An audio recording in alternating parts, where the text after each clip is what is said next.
Hello, Nige. You all right? Yes, how are you, John? I'm fine, Nige. Thanks for asking. You are very And welcome, sir. Right, and thanks for joining me on the stream again. And I was just Thank you talking very to you much for having me back on again. You're obviously not sick of me yet. Well, you're my Don't co-host. say. I can't do it without you. I can't believe it's been in the sections. This is section 3. Obviously, the last one we did was section 2, part 2. This is part 3. It's been a year since we've done the sections. Can you believe it? No, we did once. We did one end of the year, didn't we? Oh yeah, but that wasn't a section one. That we've done like a kind of. I think we did the Evil Dead one. We've done a 4K one, and we've just done a general chit chat one. We haven't done a section one since I think the 27th of June last year. I was like, Christ, couldn't believe No, it. we have, because the last one we did was that, which was part 2. Yeah, no, but that was a year ago. I found it, boys and girls, when I was doing my section 2. I couldn't find this. I found it now. I don't need it. So anyway, yes, tonight we're going to go through. This is going to be. I did say on the trailer, it was a bit facetious of me to say this is the last one of section 2, because section 3 is coming up now. Section 3 is a long one. And yes.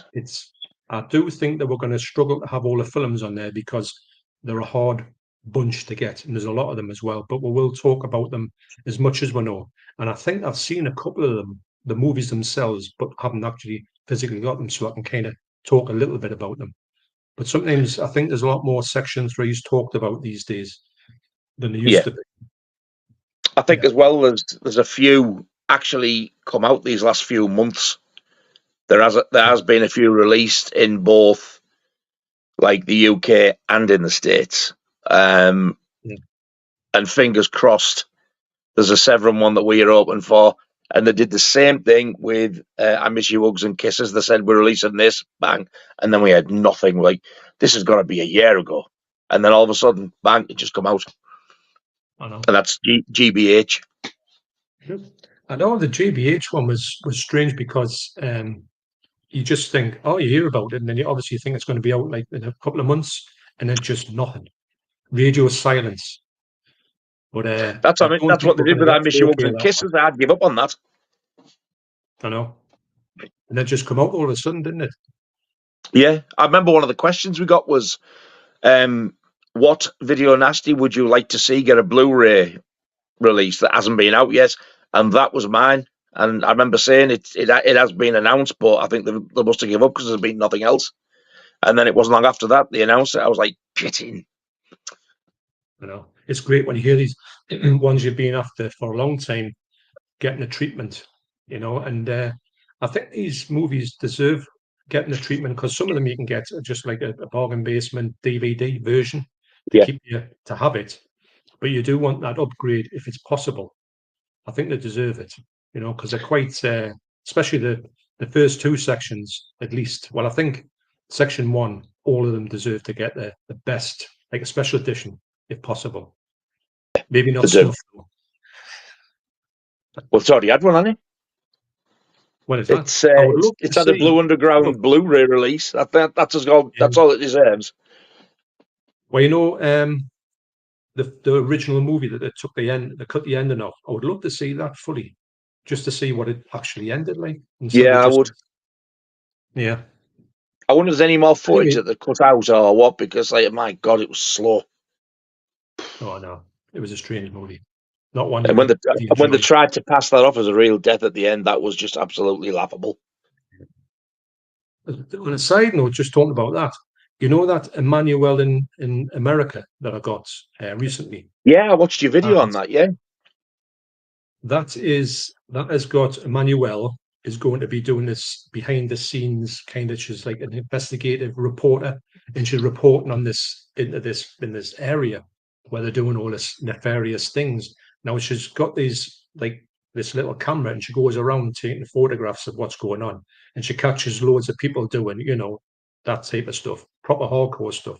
But she goes into this room. Yeah. She goes into this room and.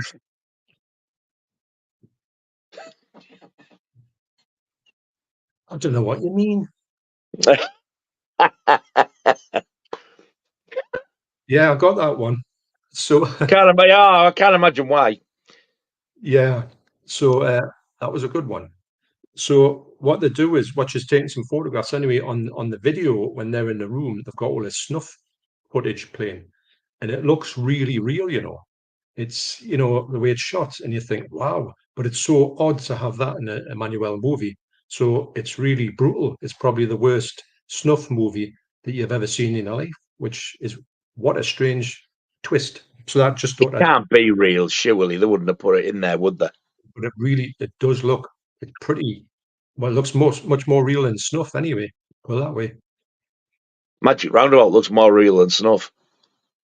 You can't get that on Blu-ray, I believe, Manuel, in America. Is that where you got it?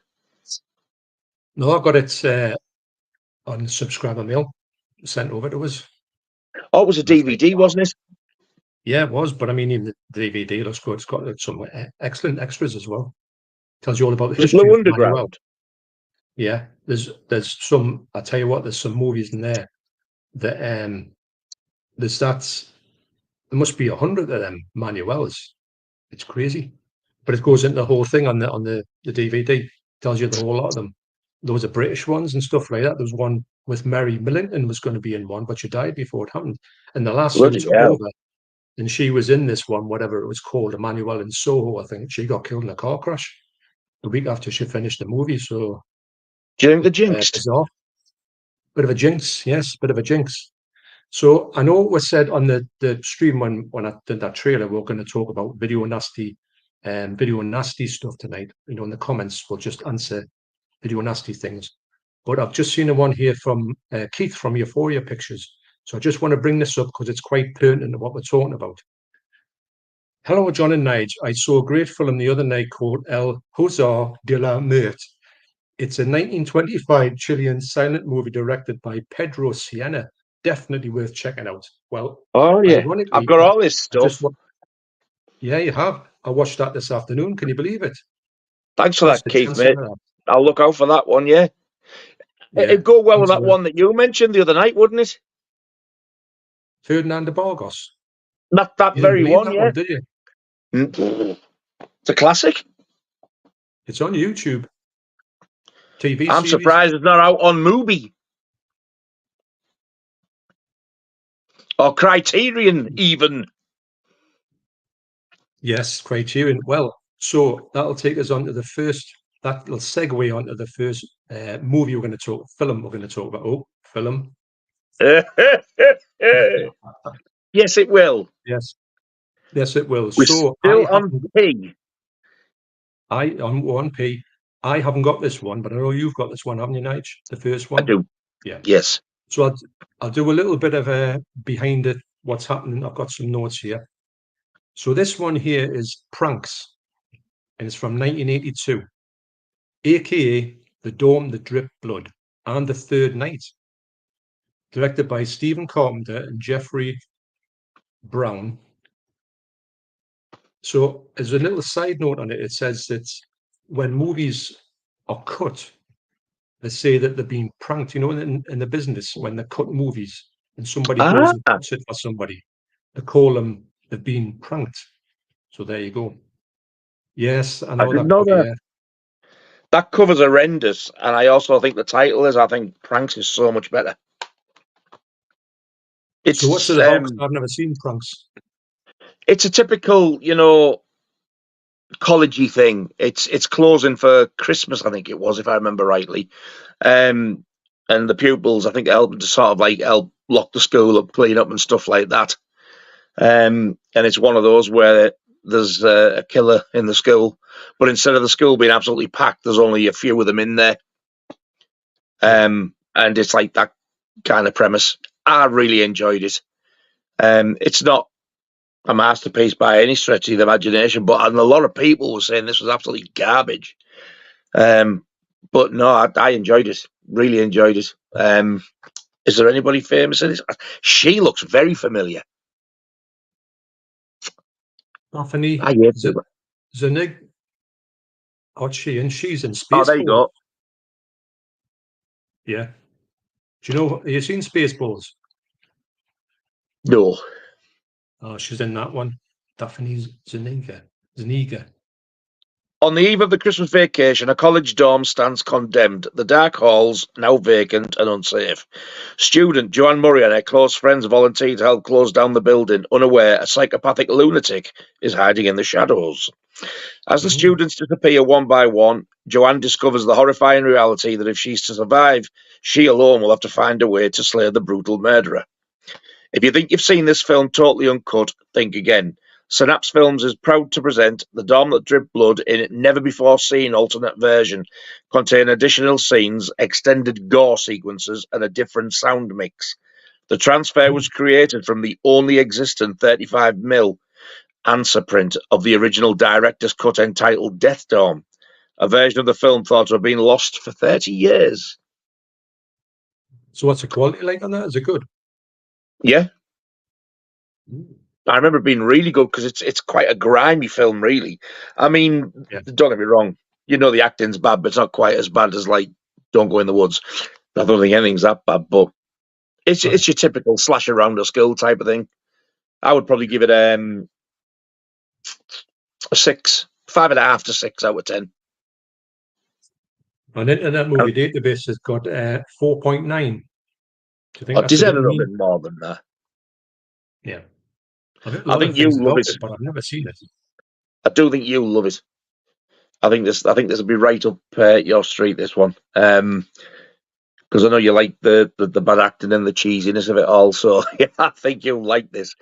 I love that artwork. I absolutely love it. It looks brutal, doesn't it? Yeah, it does. I remember that. I remember that picture actually. I do. I remember the video being in video shops.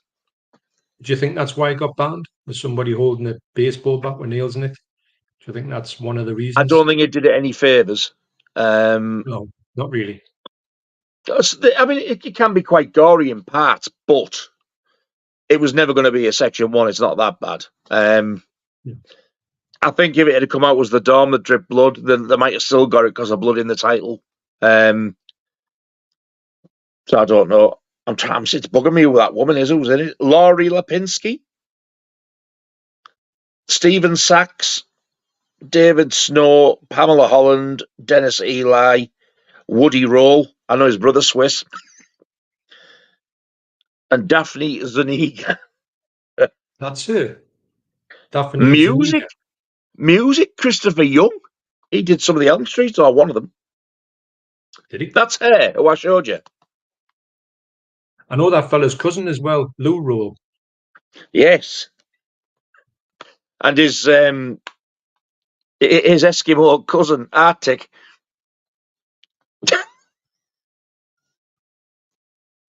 He's got a chef brother as well, Kitchen.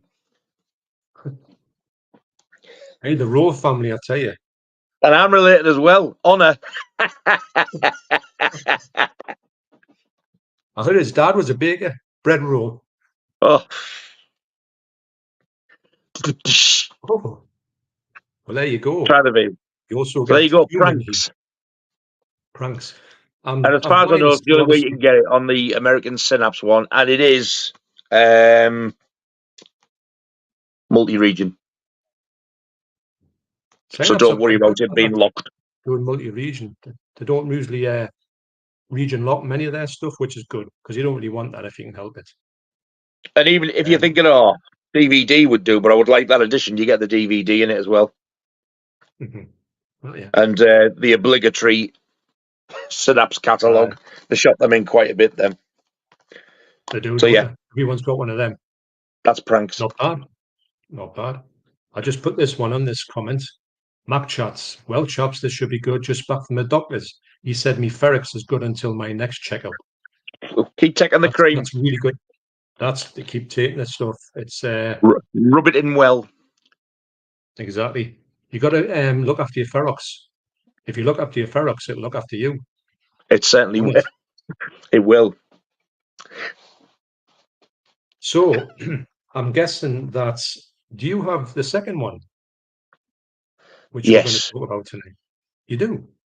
Yes. Which will be Prisoner of the Cannibal God. No, sorry, I'm jumping the gun. No, I don't.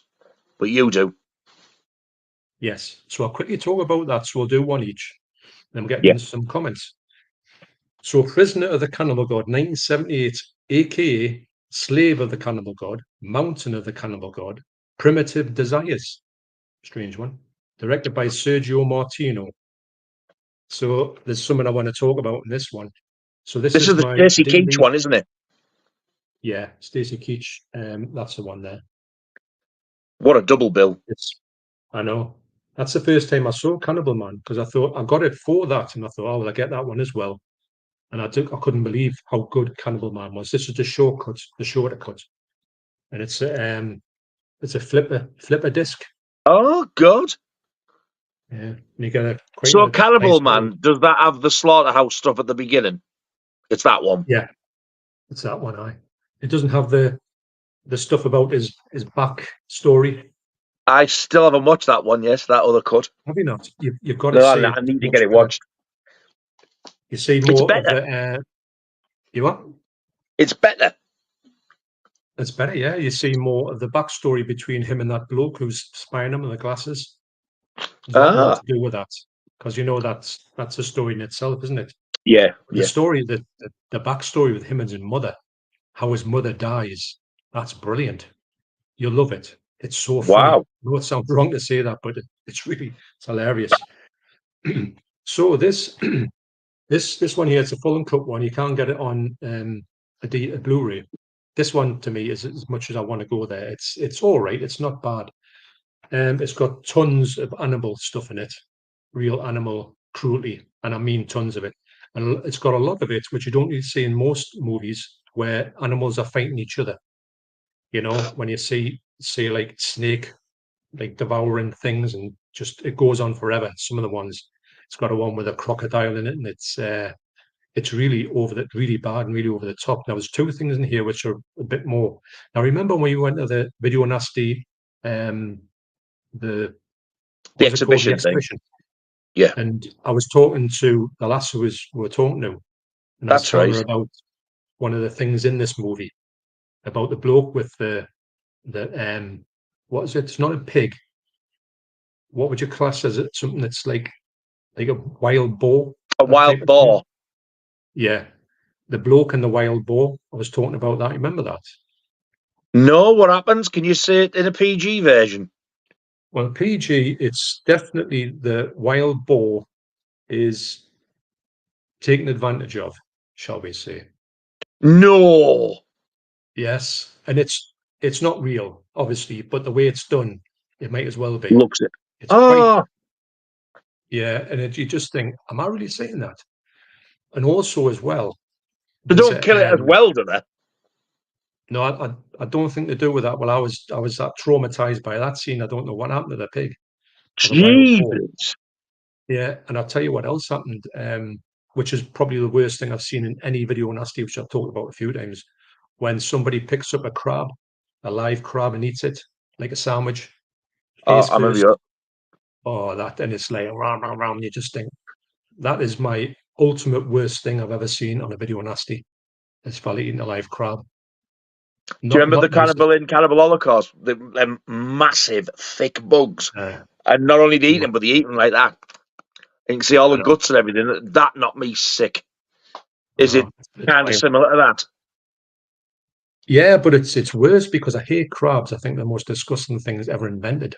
But the other thing about that is the fact that it's face first. You know what I mean? It's alive and you go face first in. What are they thinking about? And then there's blokes with a pig in the background. You think, wow, this is next level. So Internet Movie Database have this as 5.2. I think if you can take those things, that was quite a well done movie. Actually, it's like an action movie. And what's she called again? Sheila Victor Andress. Sheila. Yeah, she's in it. She gets stuck into some of the things. Some of the things she does, they're quite. You can't believe it. And there's loads of like action things where they're going over waterfalls and stuff.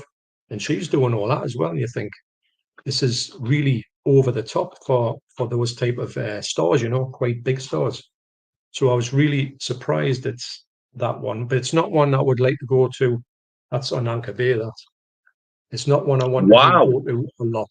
You know, it's not like a thing that's that watchable, rewatchable. She's not scared to get her wabs out, like, is she? In it? No, she's up for anything basically, which is because I Filthy think what they beast. do is as well, they get this stuff, which I think is maybe rotted flesh supposedly, and as a sort of ritual, they've got to pick it up and smear themselves with it. So she's completely smeared with this gunk. It's probably not that stuff, obviously, but it looks like it, and she's just What, like it looks whacking like it on, you somebody's had a think. Brad Pitt, a Barry More or less, White. it's don't think you've got any pictures of it, but I've seen a photo of yeah, her smeared with something. I just assumed it was clay. Clearly not. no, it's not at all. So yeah, so pretty well, not sickening, but in a way, it threw me a lot more than I was expecting to get thrown. You know, and you think I could probably take anything when you've seen Cannibal Holocaust, and it's nowhere near as bad as Cannibal Holocaust, but it's got its moments when you think, oh my God, this is something I wasn't expecting. So if you're not a fan of, surprisingly enough, if you're not a fan of animal cruelty, you probably won't like this as well. I don't know how much of that is left in the one that's in the UK because that's cut, the UK one, but I don't know what's cut out of it. You know, I would I'm imagine kind the of alligator working one. along with somebody. I'm working on getting that US Blu-ray because it's not easy to get hold of. Yeah, I I've think been those are about watching a it for tenner now. ages and ages and ages, and all of a sudden can't find it. But to get it with a No. slip as well, Somebody's, I think that's nigh on impossible. Unless you want to pay about 100 quid for it. I know. Did you see? Actually, there was a VHS copy of Devil Hunter on eBay the other night. Did I send you it? Didn't I? Was it? Because I got it in one of my emails Yeah, it was. on Instagram. I Sorry, sent you a screenshot. I'm sure I sent it to you. If I didn't, I've cropped it ready. Yeah, it went for 700 odd quid 720 quid. My God, for a VHS X rental 1980s tape. I knew it was rare, but come on, I don't. Would you go down that route? No, even if I was a millionaire, I wouldn't.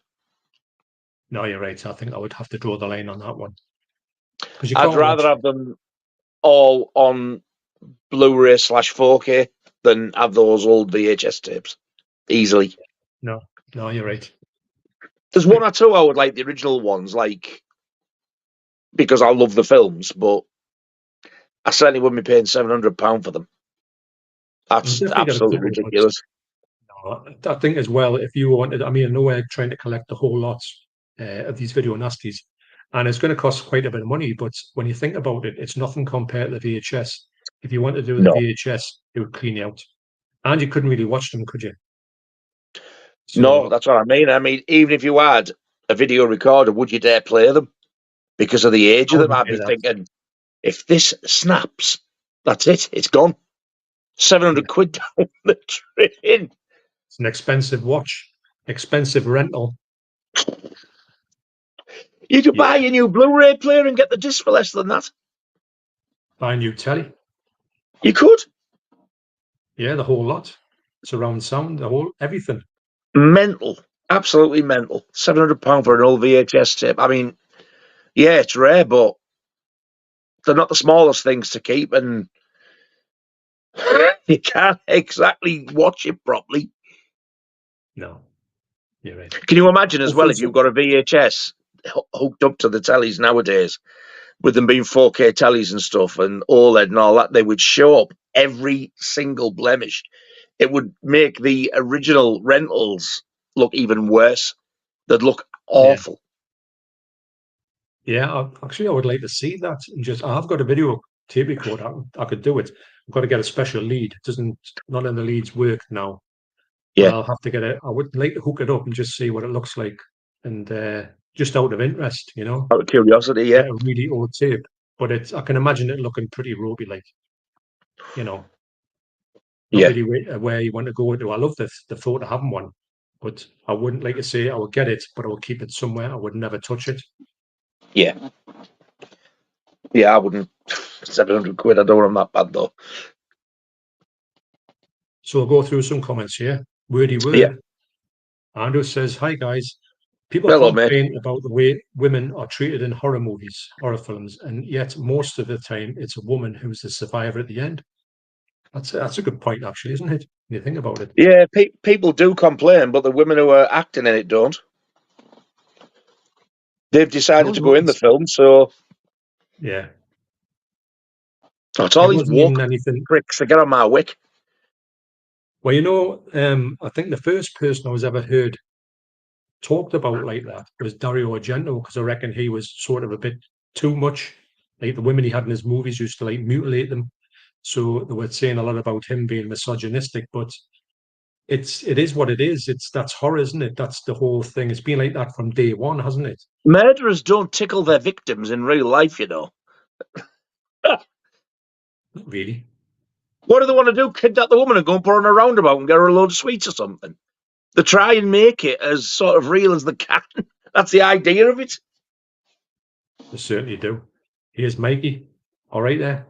All right, Everyone looking Mikey, forward to buddy. this. Stephen Moore. All right, Steve. Okay, Hey, thanks for coming along. Got Sammy G's in the house. Hey, John. Sammy Knight's been G live stinging and a minging in stream. an area. This live stream all day. Good lad, Oh, Sam. bless him. Hope you're both keeping well. This stream is going to be class like always. Well, I'm going to say we do enjoy these, and it's a thing that's it's purely down to me. If it was up to me, I would do them every night. But it's just there's so much fun, aren't there, Nige? Yeah, To do I this. love doing them. Yeah, it's talking about something that we both absolutely love. We both lived through it. We've both got like this unhealthy passion for them, but I think that's why, because we've lived through it. We remember them being on video, and it's like being able to go out and get them now.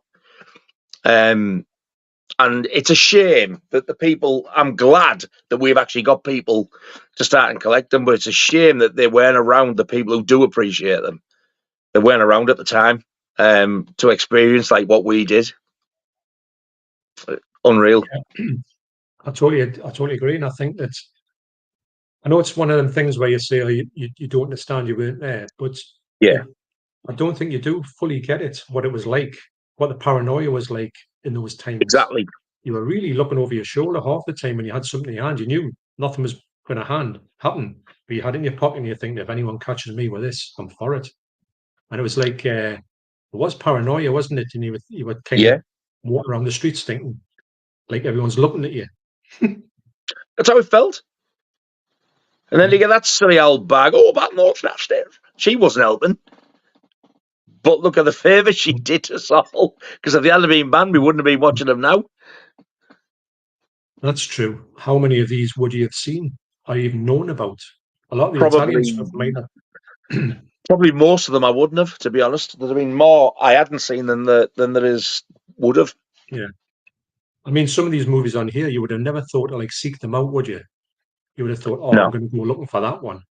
You just No. never. You probably wouldn't even known about them at all. There was always stuff like the Boogeyman, or as it was known over here, the Boogeyman. I always wanted that to come out, and I thought that's never going to come out because it was banned and all that. Because I always really, really liked that film. And then when it got announced, I was like, oh my God, I bet it's cut. And they were like, nah, it's fully uncut.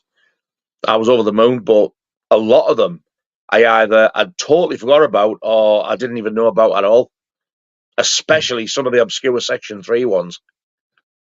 No. But how many times we're talking about movies and you talk about ones you've got, you think, is that a Section 3 or not? Because it's you don't really know what they are. It's not as if, I mean, the first section you've probably got them ingrained in your brain, but the rest of them are a bit sketchy, aren't they? Especially Section 3. Quite surprised. Look at the video I did the other day. I got two with the 4Ks as well. And I knew one was a nasty. Then when I checked, they both were. I was like, get in, two of them. I didn't realise. It's great when you can cross them off the list, isn't it? Yeah. Especially like when you don't realise you've got one. You think, oh, I don't have to go look for that one now. So yeah, I was over the moon about that. It's weird. Yeah. No, I totally agree. It's brilliant. It's brilliant, especially when you get an unexpected one. I think I was going through, excuse me, I was going through my lists, and there was a Arrow one which I never thought about, and it was actually a video nasty, and I can't remember what it's called, but it was one you would never thought. In the month of Sundays, it was nasty, and I was like, oh, I've got this one, and it's really hard to get as well. But I just picked it up because it was, an Arrow one when it came out. It was a mark of the devil. 88 on Italian collection. No, it's like it's this bloke's on the run. Can't remember what it's called now. Oh, but I know which one it is. I don't know what it's called, but I've tried to get one of them, and it was an Italian collection. I was like, Jesus Christ, I can't remember what it's called. It's really obscure. I've never heard of it before. Hard to Kill or something like that. Or something like that, I think, yeah. I know. It's good film, actually, if you see it. The bloke who's doing who's the main actor, is it Helmut Berger, something like that? And he's a nutcase in this movie. Really is. It's quite brutal as well. Helmut Berger and his brother Beef.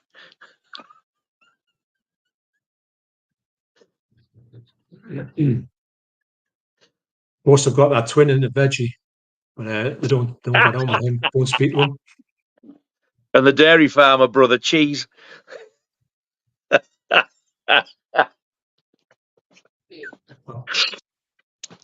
Hey, so we've got Andy here. Happy Monday, lads. All right, Andy, mate. And so Sammy G says, I watched Butcher Baker Nightmare Maker last week and thought it was really good. The main actress put in a really solid performance. I agree with that. Yeah. But the main detective, the actor, did a good job in it. I really like that movie. I've got to say. Yeah, I do. Yeah. I thought Sam would like it. Yeah, he's getting into his nasties now, isn't he? Yeah. Bad influence, see, both of us. Yeah. You'd be surprised how many people have started watching them and collecting them through watching like these streams and our videos.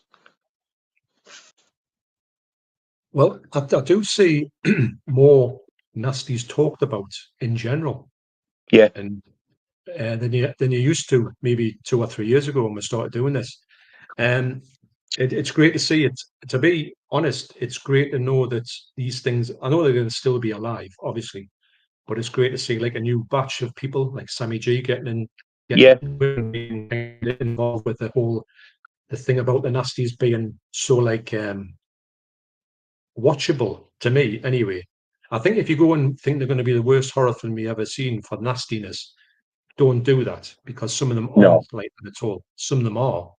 But on here, I don't know if there's any. I would say at this point, that Prisoner, the Cannibal God, is by far the worst on here. If this was uncut, it would have been a section 1 easily.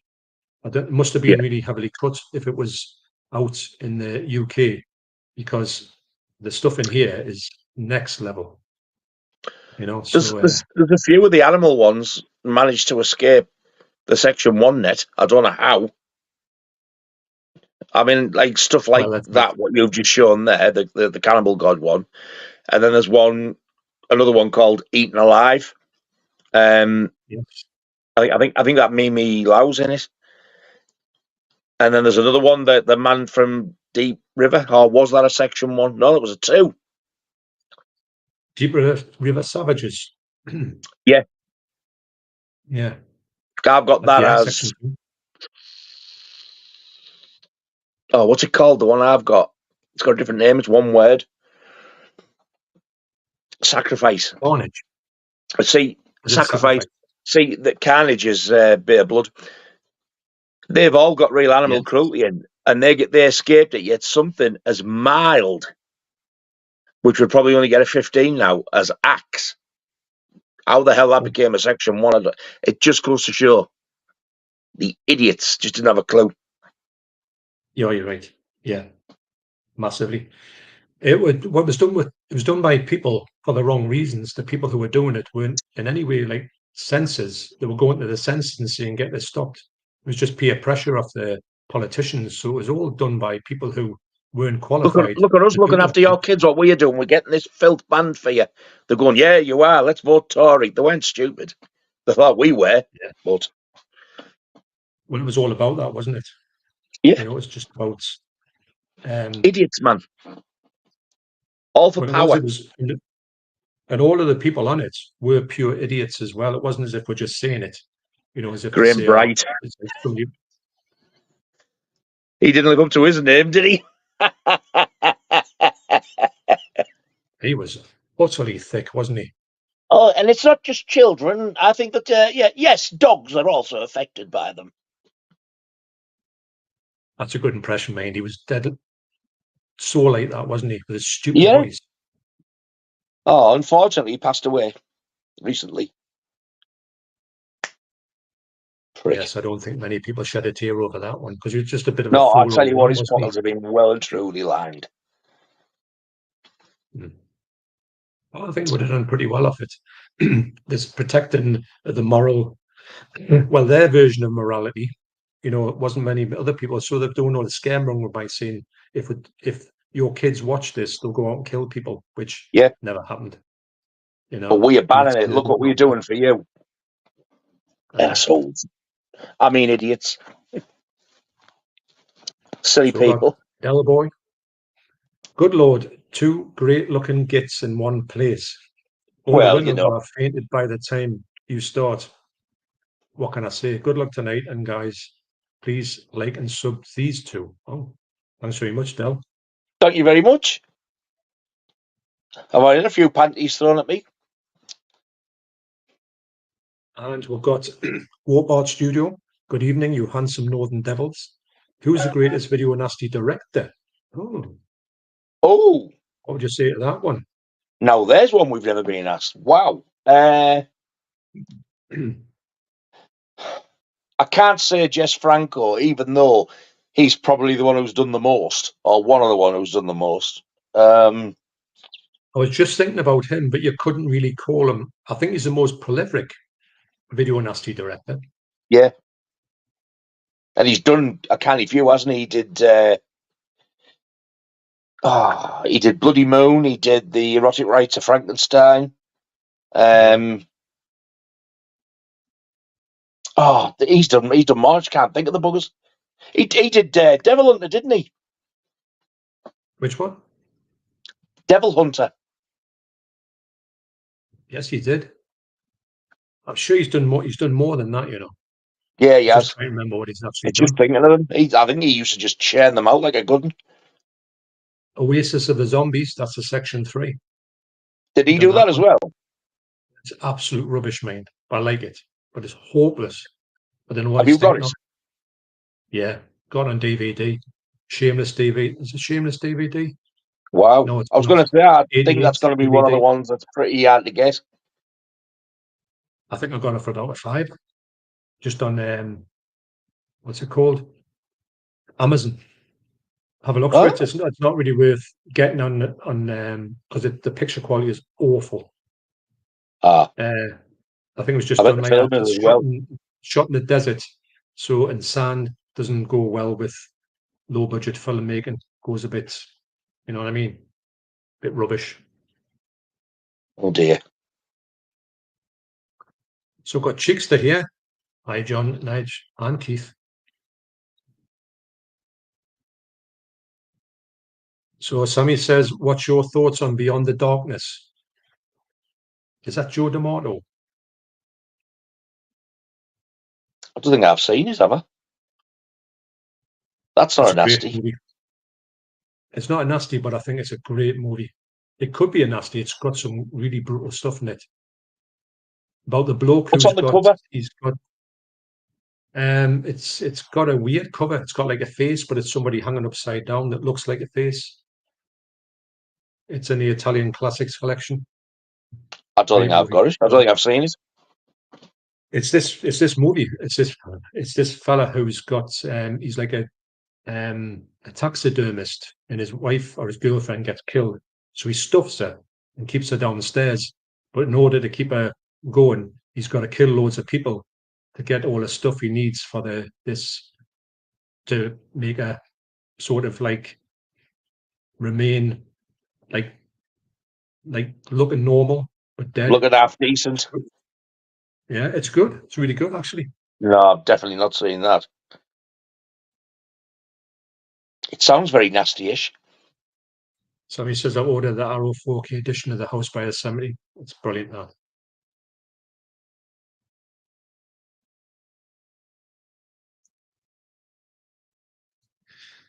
Mark Chat says, what a good day to chat about zombie flesh fiddlers. It's Lucio Fiddlers. Fulci's birthday today. He would have been 97 years young. Wow. Zombie flesh fiddlers. I know. Well, happy birthday to Lucio Fulci. Now getting back to the directors, I would say, for me personally, I would say he's my favourite director of Video Nasties. Personally. I'm going to go with Dario Argento. It's got to be between those two. I think Argento he's way ahead of Fulci. Fulci's all about gore, and his films always have like these weird elements to them. Whereas Argento, you do get the gore, but not as extreme as Fulci does. But you're constantly guessing. I love that like whodunit element where you don't know who it is, and you go, "It's him, it's him." Oh, hang on, it might be her. You don't even know whether it's male or female till the end. And I absolutely love that. And it's very, very rare, if at all, that I've actually guessed right with an Argento film. Yeah, I know what you mean. No, I think he's definitely the better director. Probably he's the best director out of the whole lot.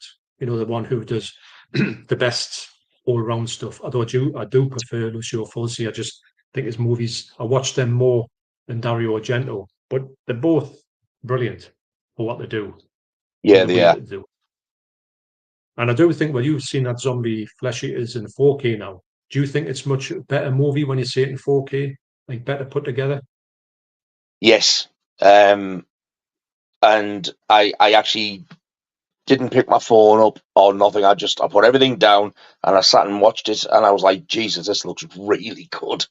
I loved the diver with the shark scene on the 4K. I thought that looked amazing. All right. Yeah. No, it's Nelly died there. It's Offspring. So yes, yeah, that's. I think that's great. I think it's really. It looks, you know, when he's like going back over and his hair's going all like crazy. Yeah, I think it looks really good. I don't know if they intentionally meant any of it to happen, but I think it looks really, well done. I'm so desperate for that slipcover. I just cannot find one. I've even said if anybody has one that they want rid of, I'll buy it. Or if you want to swap me for something there, I'm not bothered. But I want that slip for that 4K, the Blue Underground one. And I think it was quite common when it first come out. But I'd only just bought those lenticular Blu-rays, and I wasn't gonna bother with it. I know. And then somebody messaged me and said, "Would you like this on 4K?" I was like, "What?" Just sent me it for nothing. So I'm happy with the Arrow Blu-ray. Just sent me. I was like, "Wow." So when I watched it and realised, I thought, "Yeah, I'm so glad he sent me this." Without right, the task of finding a slip for it now, but no, haven't come across one yet. I think if you bought it at the time, I don't think I had a problem. But after a certain length of couple of months, you've had it. There's no way. I don't know how well. Obviously, you have to pay for it on eBay and stuff like that. But I've never seen one apart from the one I got.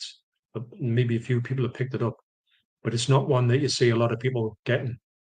And I don't think I realised how bad it would be when I first got it, because I've got it straight away, not thinking anything. Then all of a sudden you think, hang on a minute, I'm so glad I did, because you just never know these days when a slip becomes hard to get. You know, it's a nightmare to track down, isn't it? Yeah. I mean, but for these people who have it and I don't like slips, I shall purchase off you. Give me a shout. If you don't want them that much, I'll buy it off you. £720. Will you take 719? Good bit of don't have my eyes out. Like I'm not. I don't. I'm going to like give you 30 quid or something for it for a bloody slip. I think that's quite a bargain. Shut your gob, you've got it. I'm so glad I did. I think it's about 40 quid, mine. It wasn't cheap. Red Room Antics. Yeah, but that was the film as well. Back at it. You what?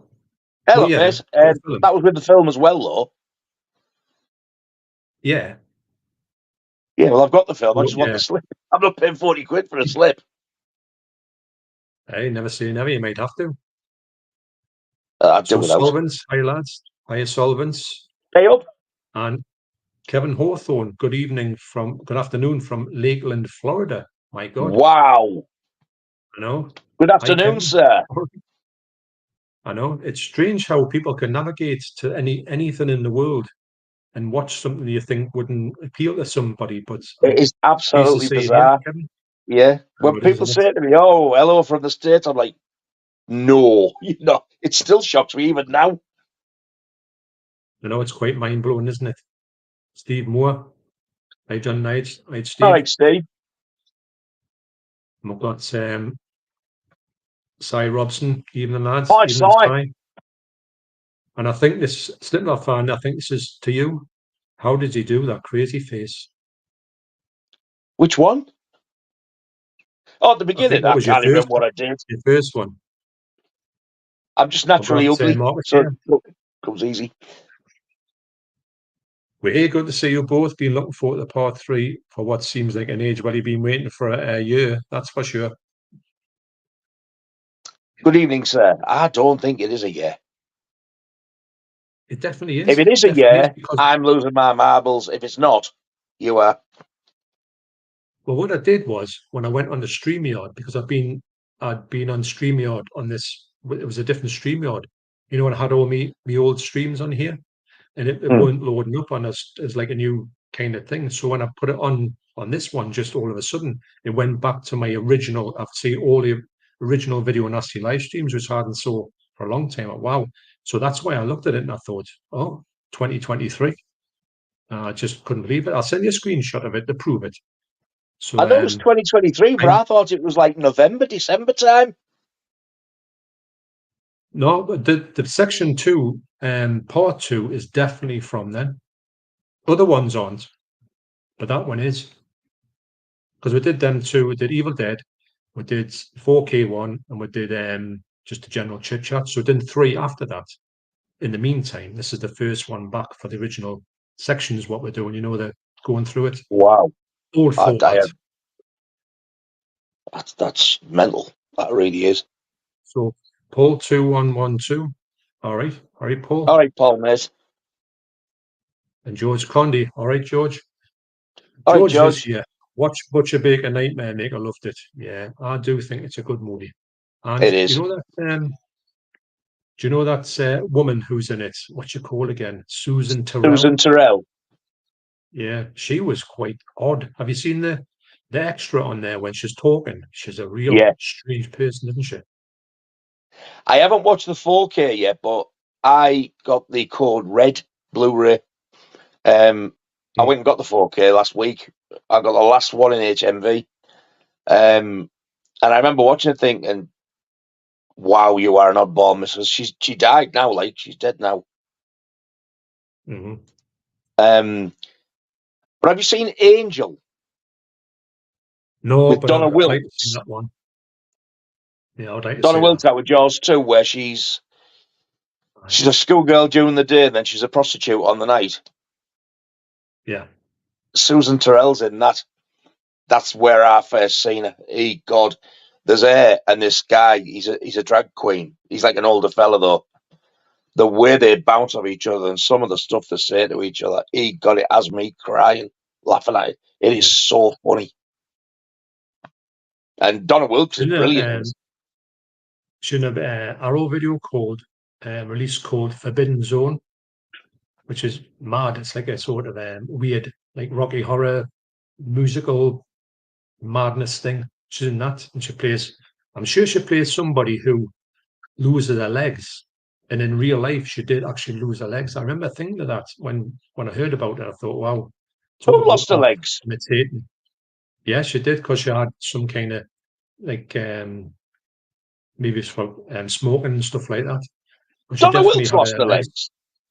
No, man, Susan Terrell, not Donna Wilkes. No. Oh, I didn't know she'd lost her legs either. She was. Donna Wilkes is in another video nasty as well. It's a section 3. We haven't got to it yet, but Frankie Avalon's in it with her. Yes, I know the one you mean.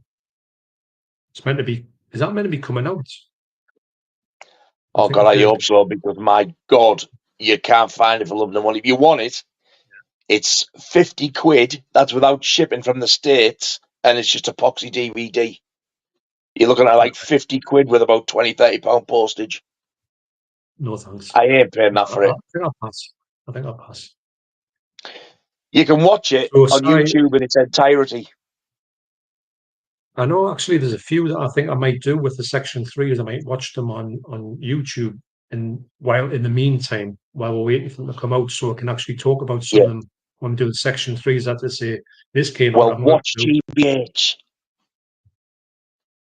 I know that's on there. God, it's funny. It's not supposed to be, but God, it is so funny. The punches and the acting, Jesus Christ! I can't wait for it to come out. I loved it. He's such a weird character. Because did he write it or direct it? That Twemlow. Both, I think. Yeah. Both. But do you remember in Coronation Street when Bette Lynch was going out with that truck driver with the big Freddie Mercury tash and the hat? He's in it as well. Oh, right.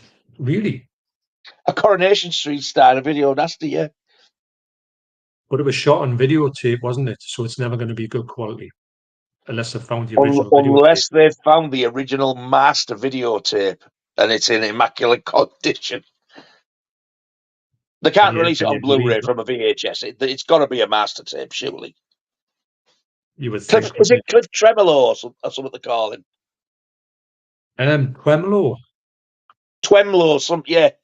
Weird name. Yeah. Sound like Jonathan Was. I know. I only know because I used to work with a lad. He's called Twemlow, and when I used to go around, there was a couple of them, two brothers, the Twemlows. Well, I thought it was a band. I thought someone had set a band up in the place. Go and see the Twemlows. I was like, "Oh, do you need a ticket?" Twemlows. It's Halloween. I'm not going to see the Twemlows. I'm going to go trick or treat. I've got a sister called Tracy.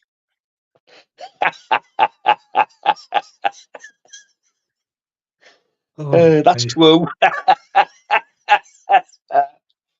So Sai says, are there any modern movies that would make the video nasty list back in the day? I think there's a few, actually. Jesus Christ, yes. Easily. Terrifier straight away. Yeah, definitely. The Hills of Eyes remake. The Hills of Eyes remake that was brutal. House that Jack built. That was one of the biggest piles of crap I've ever watched. I hated it. I thought it was good. It's so violent as well. Terrible, awful film. So dull. I hate that director though. I don't think I've seen any of his I liked yet. He's a bit of a quiet taste. Like, I like that one, but I don't like many of his ones. The two downbeat. I think The Devil's Rejects probably would have made the nasty list. Yeah, Antichrist. That's another one of his movies. Probably all of his movies would get banned. He wants banning for lack of talent. There is loads of films. I was actually surprised that Necromantic wasn't on the list because I thought it was. I think it was released too late. You know, it was late 80s, that wasn't it? So it did pass the time. I don't want it. The original though wasn't it filmed in the 70s? Because it looks like really, really old. No, it's just filmed on a really old, really black and white video camera. So it's I think it's 87. I think that's Necromantic. Wow. It's 87. I think the second one's 89. I believe. Oh, I didn't know they were that modern. Yeah. But if you were caught, bring them into the country. Remember they went through that spell where you were like, if you get caught bringing some through customs that have you. Necromantic 1 and 2 were high on the list for that. What?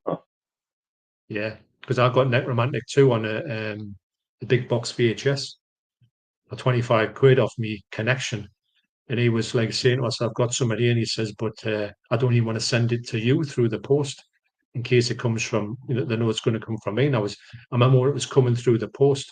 He was in the UK and he sent it to me. But until I got that in my hand, I was like, looking through the door when I got it from the postman, looking for the windows. And I had the curtains shut and that because I thought, are they looking at us across the street? When you get that, Going to get it delivered by the coppers. When you're sitting there, you put it on, and like busting through the window, guns and that.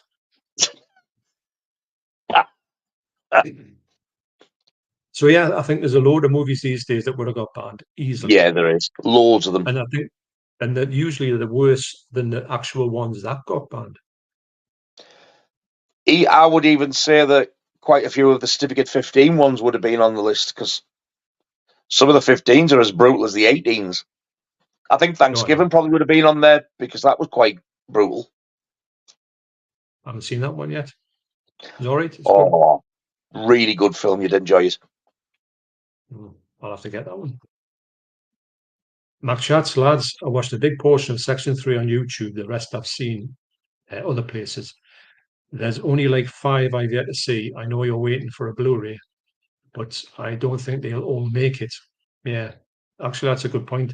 Because we'd like to get Blu-rays of everything at least, but you might have to might be some that are just, you've got to resign yourself to saying that's as good as it gets. Well, we've already done that with a few DVD. Well, no. Danny Jukes. All right, Danny. Hi, all right, Danny. All right, Danny.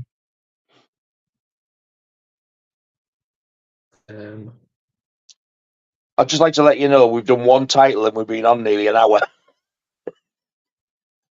One title each. Well, I tell you what, on that bombshell, we'll go back to we'll answer this one. Wolfie's Den, what do you think of these people who buy up the boutique sets and stick them on eBay for double price so collectors have trouble getting them? I think they're scum of the earth. That's basically the exact phrase I was going to use. Because it's just not fair, is it? They've got no interest in them, but they know that there's big bucks to be had. And unfortunately, they go on there. But the thing is, though, usually they'll never get that much for them in the long run. They've got to bring them down. I mean, it's not even with Nasties, it's everything, isn't it? Oh, yeah. I was lucky enough to get in and get Jaws 3 and Jaws the Revenge pre-ordered. But by the end of that day, well, it wasn't even the end of the day, it was like a few hours later on the tea time, gone. Now, I don't take great pleasure in saying to people, well, I got it, you didn't. I don't at all. If anything, it really, really riles me, the fact that a lot of people wanted it and can't get it because of these people. And I've already seen it go. No, they're on eBay now for more than what they were going for anyway. Actually, weirdly enough, and this I couldn't believe this because I was looking at this movie the other day and I thought, I've got to get 4K of that. I may as well get the Steelbook. I thought, why don't I go online and see what it is? There's the only place you can get it on Amazon is I know this is bullshit, like, but the Pearl limited edition Steelbook. And if you wanted to get it collectible like new, so it's not brand new, can you see that? Yeah, people are going to pay that, aren't they? Idiots. And they're actually charging £1.26 for delivery as well, as if you're going to go, yes, please. I mean, I want that, but there's no way on earth you wouldn't even pay. I don't know, anything over 30. I'm sure Keith's got that, the Pearl one recently, but it wasn't off Amazon UK. It was one of the other ones. Yeah, something's telling me, that once Maxine comes out, A24 or Lionsgate might release a box set with all three in, Well, I hope so, because A24 seem to take forever to release stuff in UK on 4K. I don't know what the problem is. They just don't want to do it. You know, they're really behind the times for that. Is it A24 themselves? Or is it Lionsgate who released it? No, I think you're right. I think it is actually A24. I don't know what the problem is. I don't know. Name on it, it doesn't come out for years in the UK because was it Ex Machina? That never came out till just recently, and that I got the American Blu-ray of that, the 4K of that, years ago, about 4 years ago, before it come out here, with a slip-on and everything. Come over here, didn't even have a slip-on, which is a disgrace. That's exactly what Pearl was like. Yeah. Me and Andy had Pearl with the slip and watched it, and then like weeks had passed, and then turned to months, and Pearl's coming out. I was like, what do you mean it's coming out? I've had it months from the States. Yeah. Andy's got a slip. Didn't even give you a slip over here. No, it's a disgrace, actually. Look at X. That was just chucked out. Yeah. The same. Just bargain basement. The American slip for that it's gorgeous. It's really, really nice. Yeah, I know. So why don't we even get a fair crack at the whip? I just don't understand it. But A24 seem to do that all the time. There was a movie I want to get there. It's called Eighth Grade, about this lass who's like supposed to be like an influencer on YouTube. It's a brilliant movie. Took me years to find it in here, and I thought, oh, it's in HMV, it'll come down the sale. And it was always like £18. I just don't know why. I mean, it's cheap now, but it took a long time to get into the realms of like 12 quid. A24. Yeah. So the next one, we'll do the next one. Yeah. Is, and I don't think you've got this, Nigel. I haven't got this one. I have. Or have you? We have. In a sense, yeah. Well, maybe your innocence is my innocence as well. So it's Revenge of the Boogeyman. Is that right? Yeah. Ah, actually. So it's from 1983, aka Boogeyman 2, should I say, directed by Bruce Pern and Uli Lommel. So it's not what I thought was Uli Lommel would direct that one, but it's not really, because apparently he and another fellow called Paul Wilson, he was asked to do it, and he says, I don't want to do it. So maybe they've only put him down there because it's basically like the first movie. You're watching the first movie with some other things like thrown on it. So I haven't seen it. So what's your thoughts on that one, Nige? Right. This has got a story behind it. Well, that's the first I was one. up for this for ages. You could usually say most of this is in that one, isn't it? Yes, but right. If you want to watch the original Revenge of the Boogeyman or Boogeyman 2, it's on YouTube. And I typed it and I found it and I thought, is this the right one? Because the titles come up. It looks like a kid's wrote on a piece of paper in lipstick. But I found the official trailer somewhere and I thought, yes, that is the one I've seen. So the film is on YouTube. This piece of shit is not the film, unfortunately. Oh, right. Do you remember? Oh, do you remember when it was some sort of an anniversary for Night of the Living Dead, the black and white one? Yeah. And they did an anniversary edition and they filmed extra scenes. Do you remember that? I think so. It doesn't start with that car coming up the road into the cemetery. It starts with this baldy vicar at a bloody funeral. And when you look into the thing, the original zombie out the first one is in this thing. But obviously he's years old because it was filmed in about 1998 or something. Yeah. Yes, because I went and sort of tacked on the backstory of the original zombie. Is that right? Yeah. And they changed the score, which was awful. And then a bit later on, they kept adding these new bits in, and it was horrendous. Right. This makes that look like a cinematic masterpiece. What they've done with this, you don't see anything out of Boogeyman 2 or Revenge of the Boogeyman. What they've done, they've done these new scenes with it's basically a bloke getting interviewed. I can't remember if it's in a jail cell or in a police station. And he starts talking about this story, and it looks like it's shot on video modern. I'm thinking, what the hell is he going on about? And he goes, blah, blah, blah, blah, blah. And then it starts to show you a clip from Revenge of the Boogeyman. But when you fast forward on a videotape and he goes blah, blah, blah, blah, blah, dead fast and you get the 3 lines through. Yeah. That's all you see. Fast. 3 lines, no voice. Then it'll clip to a clip of the original Boogeyman. And that's what it's like all the way through. A scene getting interviewed, fast forward very, very few clips of this. And I was bored after 10 minutes. I will never, ever, ever watch this again.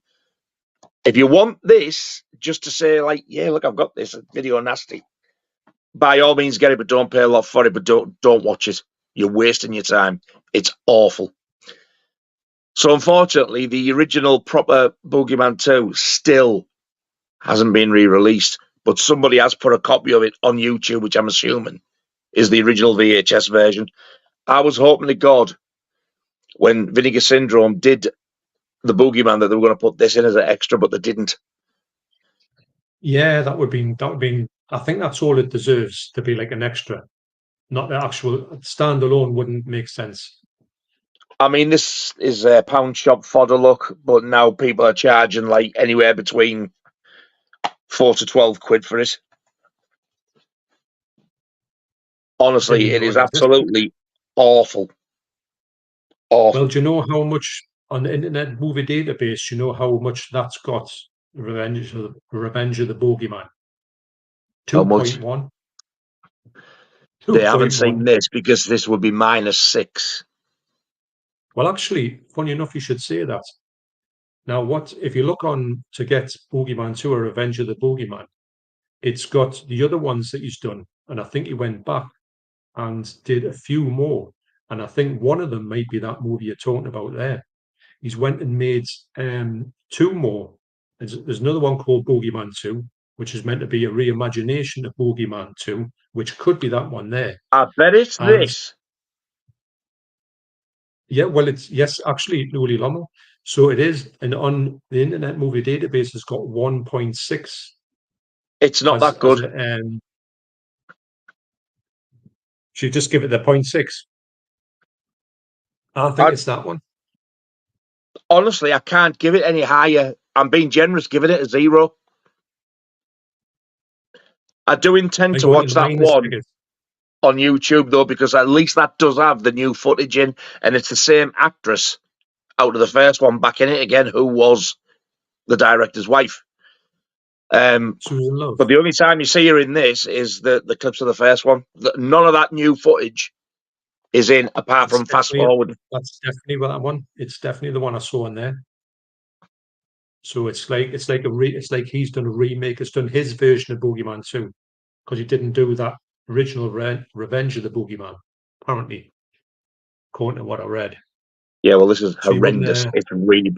This is by far, the worst of the video nasties I've ever seen. And by worst, I don't mean violent. I mean like a chore to get through. It is garbage. I'm not telling you how bad this is. You probably want to see this now out of curiosity, don't you? You'll regret it. I do. It's just because when I saw it on there, I thought there's no way on earth that'll ever be released anywhere. When you've mentioned it, I thought it's got to be that one. So we've got Noz here. Pro Physical Media. Avoid the Emanuel in space movies. They are bad. Hello. All right, Noz. All right, Noz, mate. Emanuel in space. Jesus. I'm going to, I think there's 2 of them. I'm going to leave you this one. Del Boy watched Hellfest recently on a recommendation from Nigel. I liked it, but I had to watch it twice to get the best from it. Can you name a film you've seen a couple of times before you make your final decision? I think quite a few of them. But to be honest, Hellfest is such a good movie, and it just gets it's just not talked about in the UK. It's also, and Keith actually says the same as me, and I think you've said it as well. It is one of the best looking 4K discs I have ever seen. It is absolutely stunning. Yeah, the colours, the sharpness, I just can't fault it. Well, you know that opening scene where there's like kind of like that house before it gets dark and they go to the Hellfest. I looked at that and I thought, I can't believe how sharp that picture is. You know, they've got the gates and that, and you've got the people's house, and then it goes to the carnival, and you've got them blues and red lights. Wow. I know, it's like Dario Argento lighting, isn't it? A little bit Suspiria-like, and you think, what am I looking at? I actually think it looks even better than Suspiria, and that's saying something. I know you said that, and I was like, what? But yeah, I can see what you're saying about that. And it gets slayed. A lot of people, especially in the States, say that's like one of the worst films ever. Yeah, you were clearly born last week, you little walk you. Right, I'm just nipping to the toilet. I'll be back in 2 seconds. Right, I'll try and think. The film I had to see a couple of times before I made my final decision. It has happened quite a lot. I've watched a film many times and thought, what a pile of bilge. And then I've watched it again and I've really enjoyed it. But then again, there's one that I've actually watched 4 or 5 times before I thought, you know what? I finally really enjoyed that. And it's not like I was forcing myself to like it. I was just, it's funny enough, it is a video nasty. Which is when I start to watch them, I'll watch the odd one every now and again. But if I decide to watch them all, I won't miss any out. But I've watched it a few times because I think I've watched it because I had to do one of the video nasty things with John, and I watched it again because I was doing a review of it, and I watched it again because I was doing my nasty videos. And it is Anthropophagus the Beast, which is coming out on 4K. It's not a fast-paced film. It's slow, and I think that's why you're very tempted to pick your phone up. But I finally appreciate it in its entirety now, and I really enjoyed it, and I can't wait for the 4K. John has always been a fan of that film, but it took me a canny few watches. I remember when we first started talking about the video nasty stuff, and you said that you couldn't stand it at that point, and you said it was so boring. I'd said, well, every time I watch it, I like it more, and every time I watch it, I want to watch it again, and it just gets better. And I'm getting to that stage now. These video nasty lists, which make me, I never get sick of watching them. You know, when I watch them, even when you talk about these things, I think, oh, I would love to stick that one on now. You know? Watch that now, yeah. Yeah. I tell you what, as well, I was going to watch it again. When I finally tracked down the Blu-rays with those rare slips of Anthropophagus and Absurd. I think they were like the Kickstarter things. If you pledged, you got them. So they were like, but I got them for a decent price. I was very, very lucky. And then it wasn't long after that, I'd watch it. I was like, you know what? I think I'm going to watch that tonight. Bang, came through 4K. I thought, right, I'm waiting.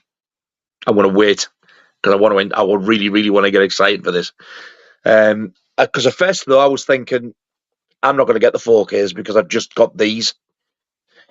And then the Webster exclusive ones come out. I was like, oh, look at them. So I begged and borrowed and sold me body, and that was it. Ordered them. Are you getting the web exclusive ones? Yeah, I think you should, because I think you'll regret it. Yeah, I am. I'm changing mind. Well, I'm saying I'm changing my mind. I was talking to Craig, what's he called? Craig Burton. Has he ever commented on your stuff? I am Craig Burton. Don't think so. All right. Well, watch this space because he's going to be doing some stuff on YouTube. He's got some brilliant stuff to come up with. He's going to be getting the Nasties, and also he's a big fan of what we do here. Oh, so, wow! Yeah, and he's been on YouTube before. He's a big channel, and he's coming back. And that's all I want to say about that. But there'll be more on that. And his editing is phenomenal. I was going to say something else there. Yes, you were. I tell you what, his editing is very good. I'll have to bleep it all out because I was just like literally like that, and I thought, oops. So what's your film that you've had to watch a few times before you made your final decision to think, yeah, I liked it? I mean, there's a lot when you think about it. I think that some of these Nasties start off, you think, no, all right. And then you may go back to it for watching this type of thing, and you think, that's really good. And then it's better and stuff. Actually, well, yeah, the main one I can say is the one that's, Halloween 3. We were raging at that when I saw it in the cinema. We were ready to kill someone when we realized that Michael Myers wasn't in it. And it took me 30 plus years to go back to it. And then Keith gave me that Blu-ray and says, stick it on. Yeah, no, I was like, then again, so I never want to see that piece of trash in my life ever again. So Keith gave us a Blu-ray and says, give it one more shot. And I thought, right, okay, I'll give it one more shot. And I tell you what, I thought it was amazing. And that's another one where I think when I watch it, I could watch it now.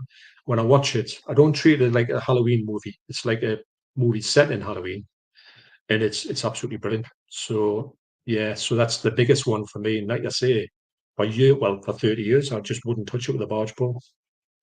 For me, that is the ultimate film to watch on a Halloween night. Funny enough, just look at this. Si just said that. Delbert will have to say Halloween 3, Season of the Witch. Yeah. That's another one for me as well, because when I first seen it, I hated it. Yeah, when it came on sell-through, I bought it and I watched it. And bear in mind as well, this was the heavily cut one. Even when it came out on Warner Brothers, it was still that heavy cut version. The first time I saw the uncut version of Halloween 3 was on BBC one Halloween night, and I think they showed it by accident. All right. And the first time I owned it was when I got my first Region 1 DVD on the Good Times label. Oh, yeah. Now it's one of my favourite Halloween films. That's the order mine got. Out of all of them, the order for me is 1, 2, 3. Sometimes it's 1, 3, 2. They keep like overtaking each other. I don't think I could do that, but it's close. 1, 2, and 3, I could more or less put in this nearly in the same level, which I can't even believe I'm saying that, because we were raging at the screen, shouting, throwing things, and thinking, yeah, where you want to watch Michael Myers, I'm sure it'll come on the screen as well. This movie does not feature Michael Myers, and we knew that straight away. So imagine knowing that, and you have to sit. Well, we didn't sit through the whole lot. Well, we just toyed with drinks and went out. I think we only watched half of it, if that. Wow. And we were just like shouting at it in the Whitney Bay playhouse. I remember that, like. But never got chucked out though. So Sammy G says, now 88 films are bringing out Absurd and Anthropophagus on 4K. Which one do you think they should release on 4K next? So what would you say would be a good one for 88 to bring out on 4K of a video nasty next? Oh, God. I would love to see The Werewolf and the Yeti. Not only would it be the best upgrade for it, but then it would be my first time view, because it's the only Section 1 I don't have. It's getting older. It. So I would be happy as a pig in showcase if I got that. And when I watched it, it's good. It's good. There's no Yeti in it. The Yeti's just forget about that. And I'm expected to be one of the biggest piles of shit I've ever seen in my life. It's all right. But I don't care. I need it. I don't think the elements are there for the 4K though. I don't think it'll transfer, because some of it looks quite ropey. I'd be happy with a Blu-ray, to be honest. Just separately, yeah. I don't know why they haven't done that, but don't seem to do much stuff with his things. Don't seem to get in the UK very much at all. Or if not that, then that one that you were on about earlier on, the one with the funny name, Section 3, that you didn't know in the Italian collection. Oh, the one with the fella, Helmut Berger. Him? Yeah. What was the name of it? You mentioned it. You said like you didn't realise it was a nasty because it's part of the Italian collection, but it's a Section 3. I've got it. Took me tongue. I've got it upstairs, haven't I? You've definitely got it because you've got all the Italians, yeah, and it was in that. But I wouldn't have known it was there because that title is not the Video Nasty title. No, it's not. It changed. I didn't know he died in 2023. Helmut Berger. Well, I don't know who he is, so neither did I. A lot of stuff he's been in. He was in Sal and Kitty, I believe. You know if you see his face. Sal and Picture of his Kitty. face. Jesus wept. Of course, all these pictures aren't of him. You know, on his doofer. some old ones. Oh, hang on, there's one.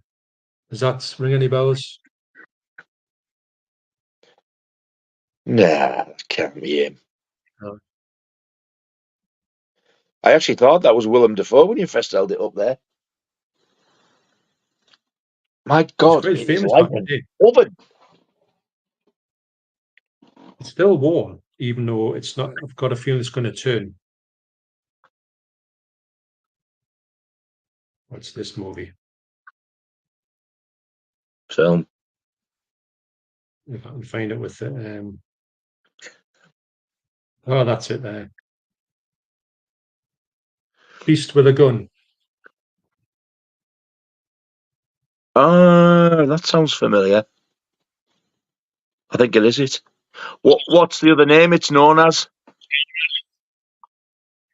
In Italy, an escaped sadistic killer, Nanni Vitali, and his henchmen terrorize the populace and seek revenge against those responsible for Vitali's incarceration. It's easy for you to say.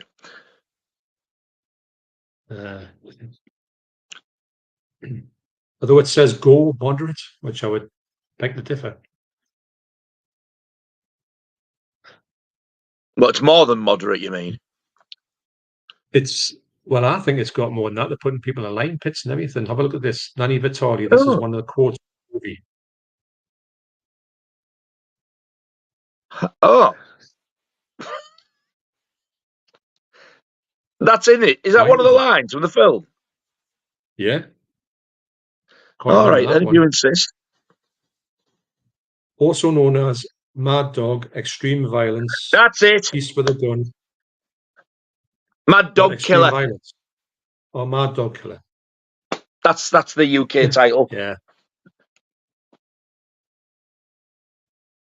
Ferocious, the human beast.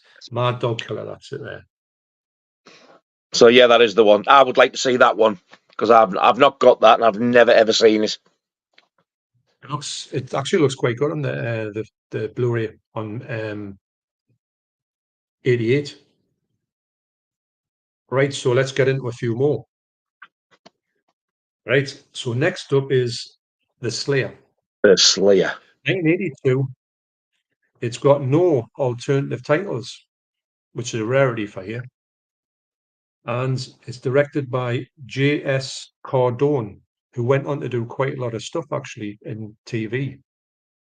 It's got a 5.2 rating on the Internet Movie Database, and apparently it says you see approximately 3 seconds of the monster's face in the movie. True. Yeah, I know. That is the reversible artwork. That's the actual Video Nasty artwork. That was on the VHS sleeve. Yeah. It's a 4K master. It looks absolutely beautiful as well. However, it's one of the best looking Blu-rays I've seen. I found it very disappointing. It was not what I was expecting. It was a little bit slower than I thought. Yeah. There you go. Yeah. Now that could have been used a lot more because that is terrifying. But it's definitely a blink if you miss it. I think if they put him in it more, it would have been much better. And I was waiting for it while you wait for the movie. I was never fussed on that alternate artwork. No, that's got to be that one. That's what you remember. I was more than happy to turn it round to that. Yeah, I love it when they give you the proper nasty artwork. Yeah, definitely. Yeah, it's slow. I mean, it was pretty good. It was pretty good, but no. I need to watch it again. I like how good it looks, and I could watch it from that aspect, but it's not one I could feel. You get these movies, and sometimes it's not that good. Like Anthropophagus is meant to be awful, but I really like it. This one is meant to be awful, but I don't really like it as much as I would want to. Yeah. I find myself struggling with it because I know now the monster's not in it, but it's also as well, it's kind of, what is it apart from it's like this lass who's got these telekinesis or something, aren't you? Something like that. Isn't this the one that's got the old cinema that they? Yeah. Yeah. It actually is an old cinema that they filmed it in as well, isn't it? Well, it's dilapidated, but what they did was after this film got made, they went and redone it. It's like back in working order now. And didn't they show this on it? Yeah, they did. So for me, from what I remember, probably a 5.5 for me, that one. Yeah, I'll go the same. I wouldn't put it in. It doesn't deserve a 6. Sadly, one of the most sought after titles. You're joking me, aren't you? For slasher fans everywhere, the Slayer finally rises from the ashes of obscurity in a brand new 4K transfer from Arrow. In its chilling classic, 2 young couples set off to a secluded island for what promises to be a restful retreat. But the piece is short-lived as a storm batters the island. Troubled artist Kay begins to sense that a malevolent presence is here with them, stalking them at every turn. Is she losing her mind, or are her childhood nightmares of a demonic assailant coming to terrifying life? Slashed by the UK censors and mercilessly truncated in the US, the Slayer, whose nightmares seeping into reality theme predates a certain Wes Craven classic by several years, comes lovingly restored from the long-lost negative in a stunning transfer that will be a revelation to fans both old and new. They're making that sound amazing. They do. They're over but they're going to try to sell it. Yeah, it's a bit disappointing, I've got to say. I was expecting a lot more, especially when you hear what Arrow going to do with it. You think this is going to look amazing, and you just think, is that it? It's a bit of a disappointment. There's better films could have had the 4K treatment transfer even than this. Yeah. I have no idea how this made it on the list. It's not one, when you watch it, you think you're waiting for like a certain scene to be like really like that, but it's not that bad, is it? No, quite average in the way of gore. I've seen much more gory films that's I've seen gory 15s. Yeah. Was this an 18 when it's yeah, they've made an 18, which I don't understand. No. Quite lackluster. Although I love the font. Not, Yeah. I love the cover. When I seen this years ago in the video shops, I never ever rented it because I think that font and the fact it was fire, I thought it was like a fantasy film.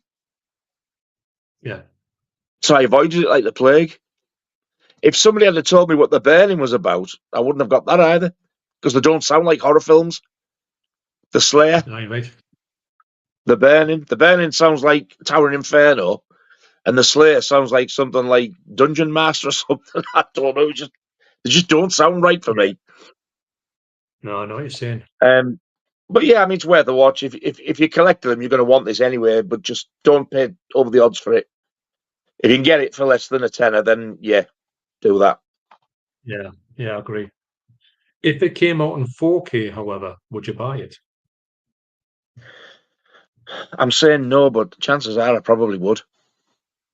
Because I remember when we first started this, we were like, if all the video nasties start coming out in 4K, would you rebuy them? And at the time, we were like, you said I think I would, and I was like, no, what's the point? I've got them now, but I have. I have started doing it. So if this came out, I'm saying I wouldn't buy it, but if it came out in Vinegar Syndrome with a slip with that on it, or that something like that, I would buy it instantly. I would. I don't know whether I would because of how expensive it would be. That's the thing. But if I got in a sale, Vinegar Syndrome sale, I'd be tempted. But I wouldn't, apart from that, say if Arrow redid this, I don't think I'll go for it. I don't think there's a market for it, actually, if I'm honest, because it's not widely regarded as like not a great movie, not even so bad it's good. No, but yeah, on the back they're saying one of the most sought after. I was like, is this since when? News to me. I've got to say, I mean, it was really hard to get. It was one of the hard ones to get back in the day, on the VHS. Yeah. So it was correct, but still, I remember seeing it in our video shop. I just never ever rented it. I never fancied it. Weird. I think I saw it in the video shop, but I never got it. I think I was after getting it, but it wasn't in. And then when I got around to getting it, it was gone. Actually, quick one from here. Wolfie's Den, Emanuel in America. Certainly some horseplay in that film. Yes. No way. Yes. Oh, yes. Real? Yes. Mm-hmm. Yeah. I forgot about that, actually, until he said it. I was like, oh, yeah. You can get locked up for that. Yeah. Have you seen Caligula 2, The Untold Story? Yes. Italian. Yeah. There's horseplay in that, isn't it? As well. I don't think it's real from what I remember. I think it is. Well, this one is definitely. Oh my God! I got that that snazzy Severin box set with the gold coin, the brass coin, whatever it is. Yeah. It's got like the Italian Caligula and the sequel, which is Caligula and somebody else, a woman's name. Oh, like Melinda or something like a mess. That's the one. Yeah, it's a nice set, like. Yeah, it's not a bad film. It's not as good as Caligula, even though Caligula is not that good anyway. What you think about? So Steve 281, even the fellas, how we doing? All right, Steve. All right, Steve. Right?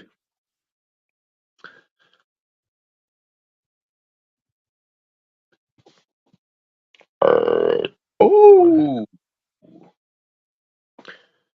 Ooh. I thought you were exclaiming something. No. No bet. Chat's Mountain, the Cannibal God is a good title. Good little film. You can't go wrong with Martino. Yeah, Sergio Martino is a great director, actually, I've got to say.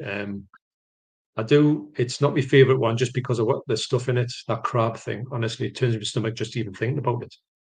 The thought of that, man. Julie's great. Naz says in Mountain, the Cannibal God. Yeah, she was really good in that, I've got to say.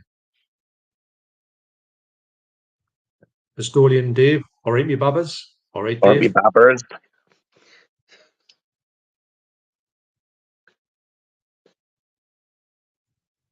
Turn the Blue Iris. Eating a crab face first.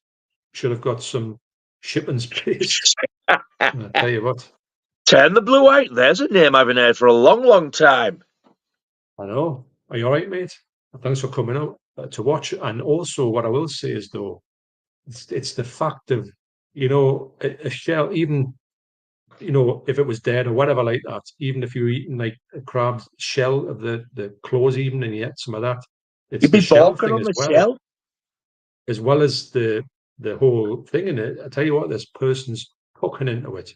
It's vile. Have you seen about the seven? Steve Moore says, have you seen about the 7 release of Upper 5 discs? How much is it going to cost? God knows. But have you seen that? Yeah, that looks spectacular, that, mate.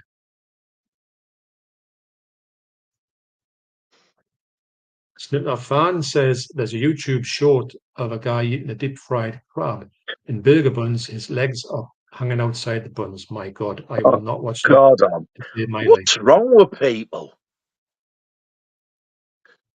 I'd rather watch the Slayer on the loop. Yeah, I would actually. Steve Moore says it was me who sent you the Devil Hunter on eBay. Yes, I remember that now. Steve did. He said you fancy this. It says not that price. I've cut it ready to send you. I must have forgot to send you it. I was like, Jesus wept. All right. Yeah. 700 quid and he died. I couldn't believe it, mate. I thought it would go a couple of hundred, but not 700. Actually, when I saw 700, I thought I better go like 1,000. But it went 720. Can you imagine if that was in mint condition? Actually, it was in quite good condition, though. wasn't mint, but it was. No, the label was a bit faded, but can you imagine if it looked like brand new? How much that would have? I bet they got a couple of grand for it. Oh yeah, absolutely mental. Naz says, Nigel, you need to fork out for a special equipment to watch VHS on 4Ks. TVs. Never trust HDMI converted cables from Amazon. Well, I won't do. VHS on 4K. Well, I don't have a video recorder anyway, so I can't do it. I've got 3. Yep. Believe it or not. That was a cigar moment. I've got 3. Yeah. Thank you. I think you're fine. I've got 3. With another one coming in the post.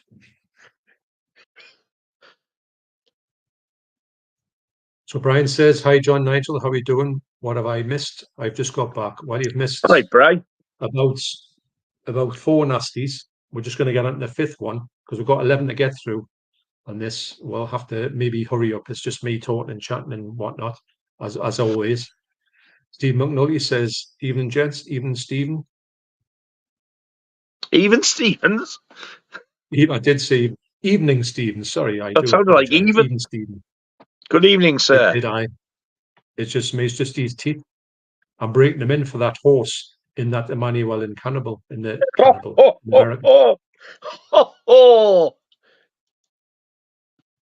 Yeah. Actually, the girl with the horse in Caligula 2 looked really horrible, but the girl with the horse in Emanuel in America looked quite, made you wish you were the horse. Well, no, but I was thinking that she looks a lot better than you would. I couldn't imagine anybody doing that. Never mind this person. Somebody who looks like relatively pretty and normal. She did look quite normal.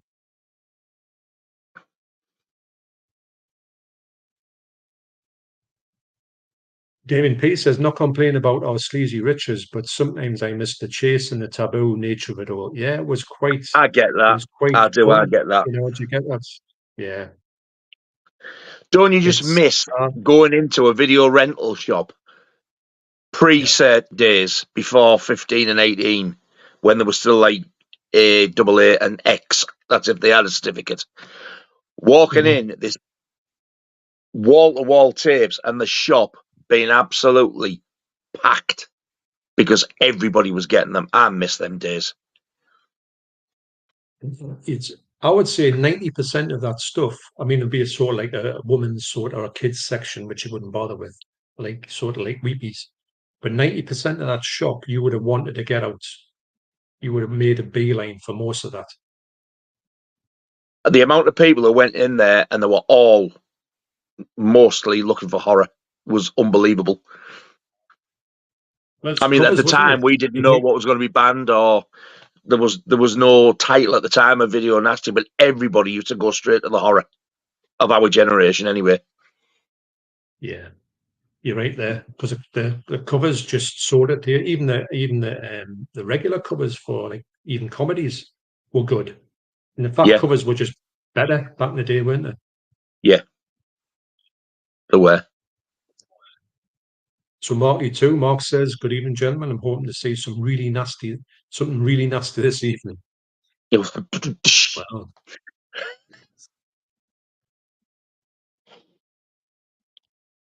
So we'll go on to the next one. And the next one is, and I haven't got this one, but I have seen it. It is Terror Eyes. Terror Eyes. Yeah, not Terrorize. AKA Night School or Psychosis 2. And the reason why it was called Psychosis 2 in Italy or Spain is because they were trying to make out it was a sequel to Psycho. Can you believe it? And also because Psycho 2 hadn't come up at that point, they were trying to cash in to make sure people think that it was, because Psychosis in Spain is apparently like Psycho. So it was my God. Psycho 2, which is just how stupid is that? So and would you say it was he is a good one. The director is Ken Hughes, and it's also called Night School and Final. Can't remember. I can't see what I've wrote there. And did you know the director also wrote Chitty Chitty Bang Bang?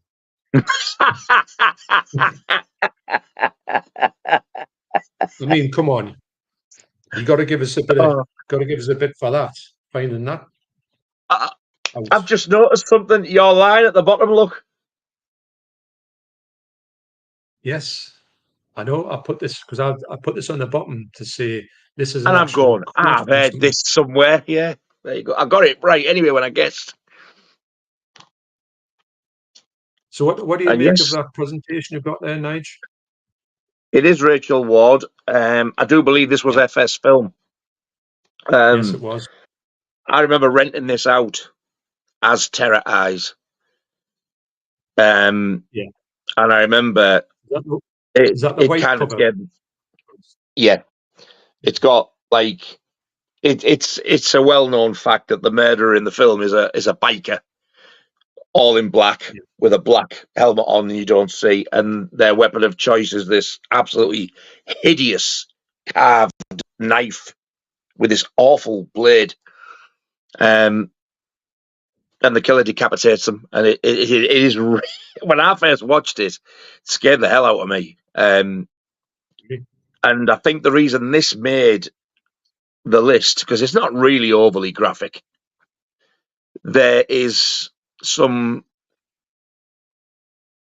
tense scenes against women. There's a bit like where you see a lass on a roundabout, and the killer turns up and spinning the roundabout and going ding, ding, ding, ding, ding with the knife on the roundabout, like terrorizing her. You see Rachel Ward. I think she's been to the school, and she's walking home, and she keeps looking back, being followed. And there's another one or two scenes in it like that, and I think that's why it must have been pulled.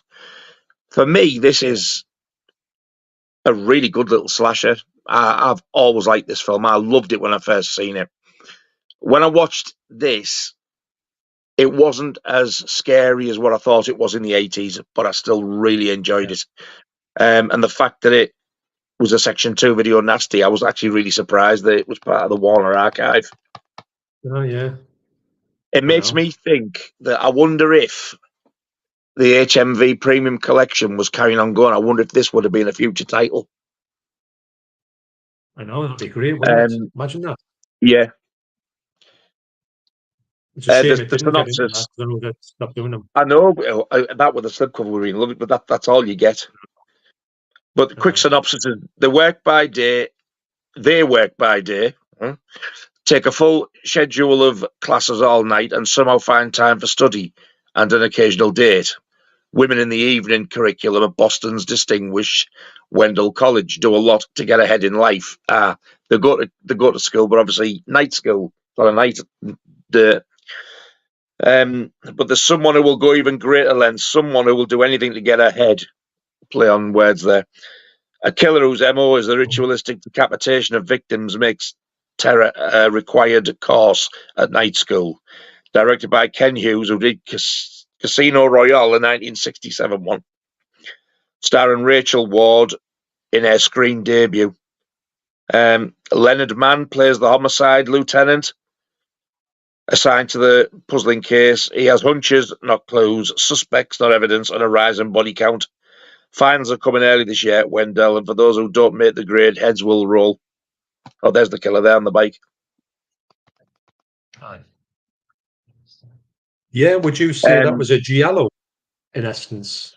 It's not. It's kind of. Now you've said that, it is very. Yeah, it is very like one. Yeah, you've seen this, haven't you, John?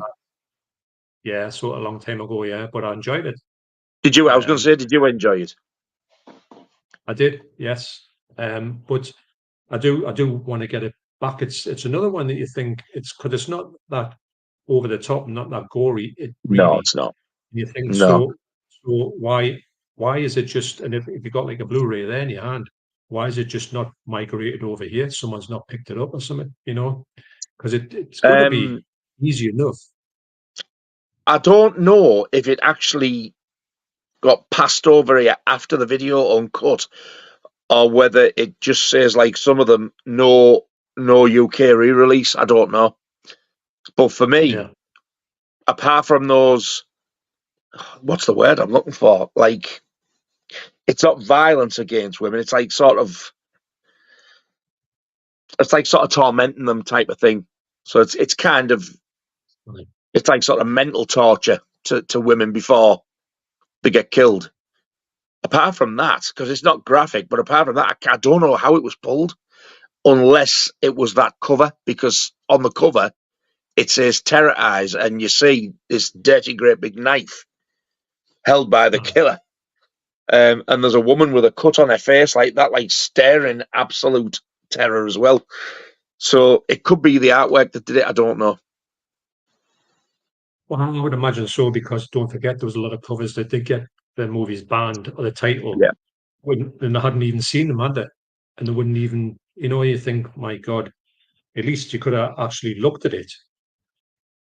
There's that one that was made in New Zealand. I think it's classed as an Australian one, though, for some reason. But it's all American actors. I think it was the film title that got that in trouble. It was called Dead Kids. Yes, Dead Kids. Yeah, I watched that. And I think they've seen that and went, "Oh, that sounds bad. We're having that." Now, I've never seen that artwork before. No, because it's white one, wasn't it? But it's if you type in, I'm sure I've seen that one, as well. Right, that's the reverse of it. That's on the back. If you type in Terror Eyes, Video Nasty VHS, and then go to images, it'll come up. It's a good title, actually. Terror Eyes, eyes. I think it's quite good, that. I do. It's better than Night School. Night School's a bit generic, isn't it? Night School could be like a teen comedy or something.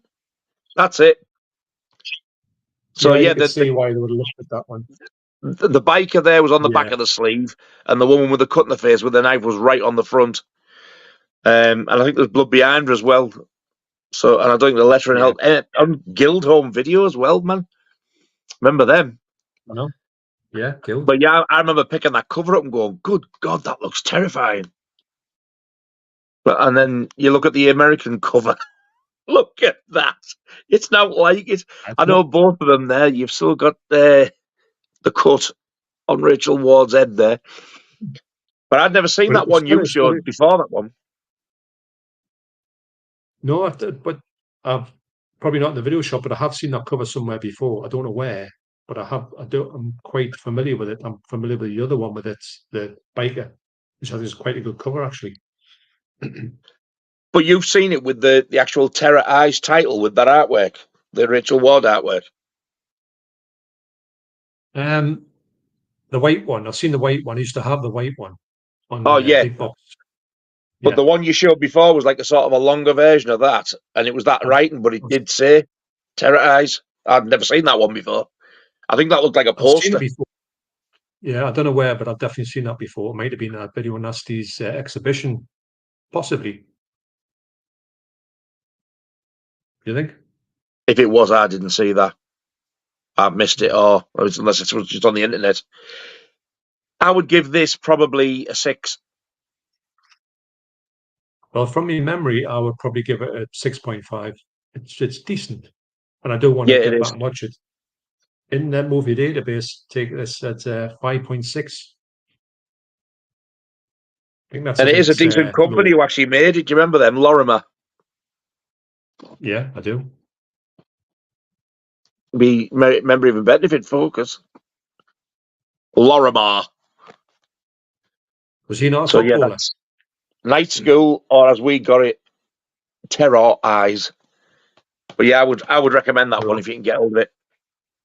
Yeah, good movie actually.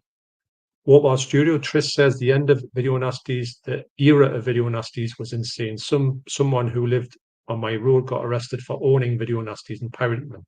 Crazy times, just added to the reputation of the films and the legend grew. Yes, that's perfect. That it was a kind of legend, wasn't it? You knew someone who knew I someone think who had a people movie. pirating them was absolutely rife at the time. It was. You had to really. And I really don't think they were getting arrested because they were doing the copying. I think it was because it's what they were copying. They were spreading these films when you weren't allowed to be watching them, and we've said it before numerous times. You were in serious bother if you got caught. Well, you were, and it's you didn't know if they were going to make an example of you either.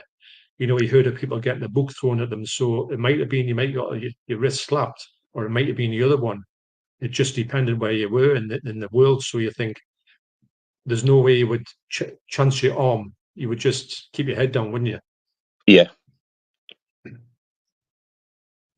So I remember getting a copy VHS off the car boot sale once, you know, and it had on The Last House on the Left, and I think it was The Beyond.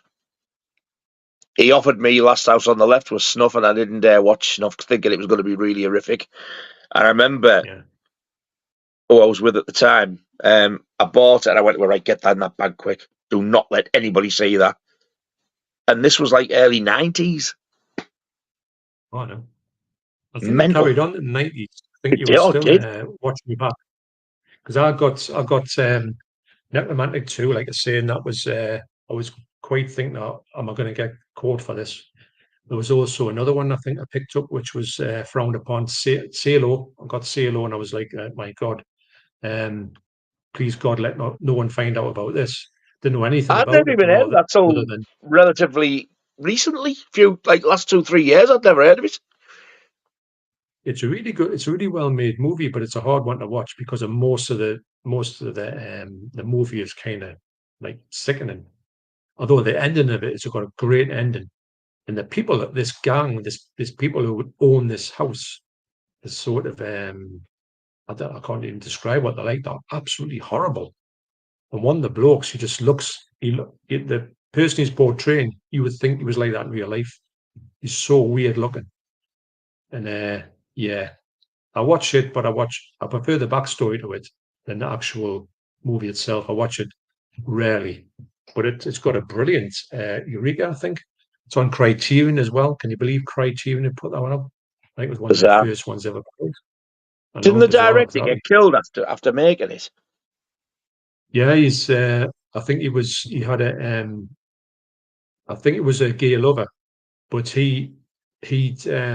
And I think everybody knew who it was. Everyone's got suspecting of what it was, but I think what he was done was he was. It was nothing to do with the movie.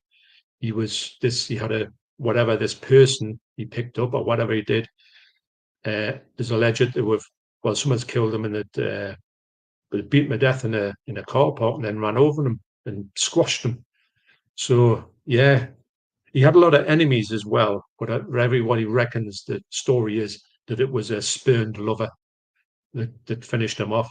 But I think he was rubbing the Italian hierarchy up the wrong way anyway, so I think he was in for it, allegedly. This is what about. It's quite a fascinating story because it's got all about him. Pablo Pasolini, I think that's his name, and he is. But is the big story on it tells you all about it on this Blu-ray. And it's a great little.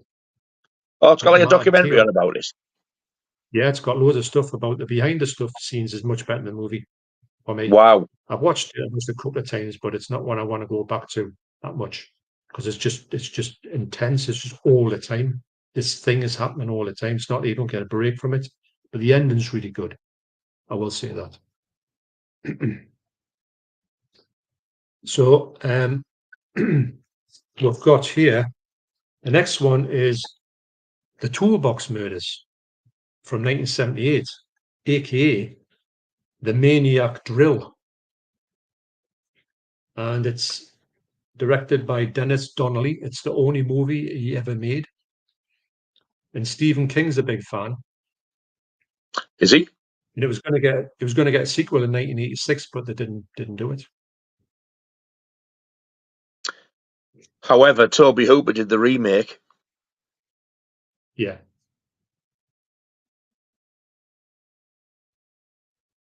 Have you not got the 4K to this?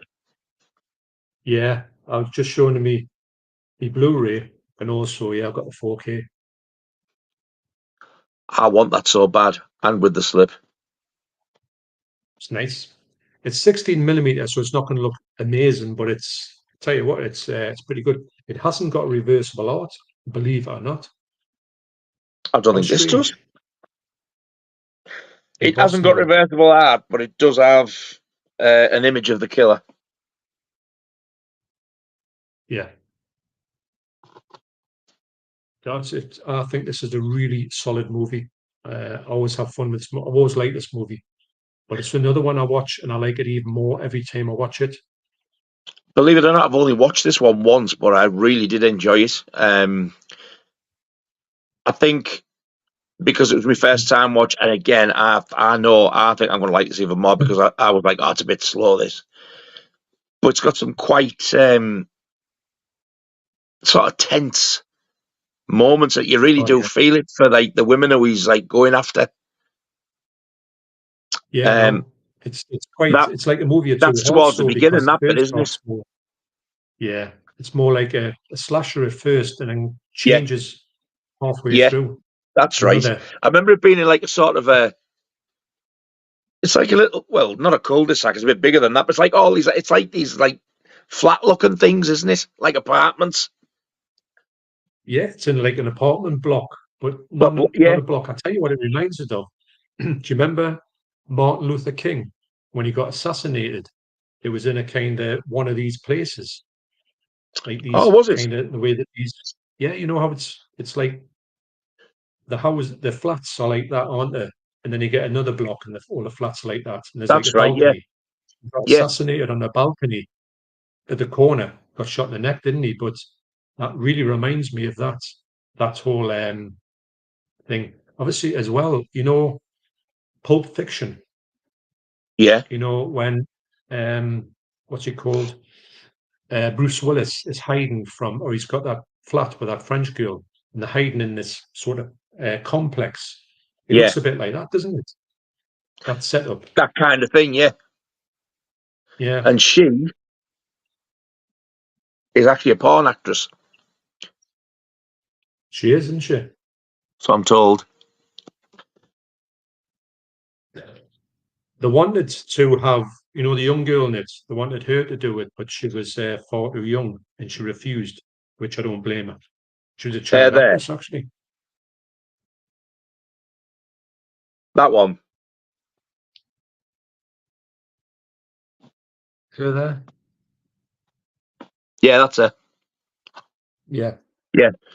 She plays a good part, actually, didn't she? Now, Cameron Mitchell's a well-known actor. He is. And this is not spoiling the plot, but he's the killer. I wouldn't have expected a bloke with, like, that well-known to have been in a film like this. I was surprised. Well, he was in Blood and Black Lace as well. Oh, so he must have been very young in that. Yeah, he was actually. He's a lot different than he is in that one. I still haven't seen that. I went to put it on one night and I fell asleep, and I still haven't gone back to it. I was just tired. It wasn't. But it looks. I don't have the 4K. I thought I'd ordered the 4K, but it sold out. It was the Blu-ray box that turned up? But I thought, oh, I didn't keep it. But even that looked good. 4K. But this, I don't think this is a long film. I've ever seen. Really? Movie. Yeah, the Blood and Black Lace. Yeah. Yeah. Definitely think that.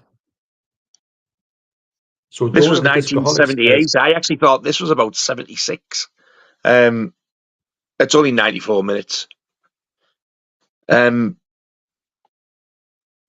yeah, in a quiet apartment complex in Los Angeles, a deranged handyman goes on a killing spree, savagely murdering immoral women with the tools of the trade, claw hammers, screwdriver, power drill, and even a deadly nail gun. But these gruesome massacres are just the beginning of his landmark epic of violence and depravity that was vilified by critics, banned by censors, and treasured by splatter fans worldwide. I can't remember a lot about it, but I'm going to, from memory, I'm going to give this a 6.5. I think I'll give it a good 8. I love this film. It's got a 5.2. I think I will probably go up when I watch it again. Yeah, give it another shot. I think you will. It's a grower. I liked it first of all, but I like it all the time I watch it. I think it's really, really good. That box.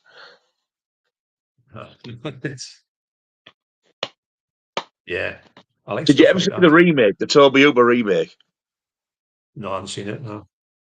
I don't know if it was cut. Because I got it on. I think it was an Anchor Bay DVD. Got it from. Do you remember Music Zone? Got it from there. Yes, I do. Yeah. It was one of those like Anchor Bay ones with a slip cover. I've only watched it once, and I remember thinking, "Jesus, I expected that to be a lot better than that." But I don't know if it was cut or not. But bloody Sherry Moon zombies in it. Well, that says it all, doesn't it? Not for long. I think she's just Sherry Moon. I think it was before she got with him. Aye. She's all right, but she's kind of one-trick pony, if I'm honest. Toolbox Murders. If anybody's got the 4K and they don't want it with the slip, give us a shout. I'm sure we can come to some arrangement. Actually, I'm going to say, though, Blue Underground, for me, that went off my radar because I used to get all of their stuff, and then they started putting out or starting announcing ones which I wasn't that interested in. And then before you know it, they release some, and you go, "Oh, hang on, that's come out," and then next thing you know, you can't get it. So I'm kind of really out the loop with their stuff when I used to be right on top of it, because you've got to stay on top of it. But I don't know how many I've missed now, unfortunately, because there was a couple come out and I thought, oh, we're going to come out, and I thought I'm not going to be bothered with them. But I think I have got a few that's everything's embossed. You know, the bits that it doesn't need to, like that and that. Oh, wow. That's embossing. And this. Really? Yeah. That is. I've noticed that on their stuff. It's just really just unnecessarily embossed, but I like it. Zombies like that.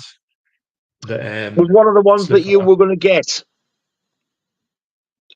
Was it God Made Me Do It? It's called. I was going to get that one. I still wanted to get that one, even though it said that the transfer was really bad on it. There's something called, I think it's called 7 Days in Clichy or something. It's like a black and white movie. I thought, I'm not bothered about that at all. No. But I don't think it ever came out. So I don't know what that was about. And then I kind of just went off. I need to get back to them and see what we're going to put out and start buying them again. God Made Me Do It one is a horror film. I didn't think it was. No, I like that. I like the look of that. I think I might have seen that a while ago, and I really enjoyed it. And I knew, but it's just when it said it was like a really poor quality copy, I thought, I don't want to do that. You know, for the price. Sounds unusual for them. I think it's just the way it is. I don't think they haven't done a bad job, because they're absolutely brilliant at remastering their stuff, as you know. I just think they couldn't get anything better than that. So I was thinking, do I really need to go there? Because you're talking 40 quid. It's like just a film stock reviews type of thing. Yeah. Yeah, I need to watch that again. Definitely. Yeah, I would, because I think it's absolutely brilliant. So next is because we'll have to make sure we definitely get these done before the end of it. We'll be doing a part 4 with one movie on it. Unhinged, 1982, aka there's no AKAs, directed by Don Gronquist, and it's meant to be a loose remake of Texas Chainsaw Massacre. Do you get that? No. No, I don't either.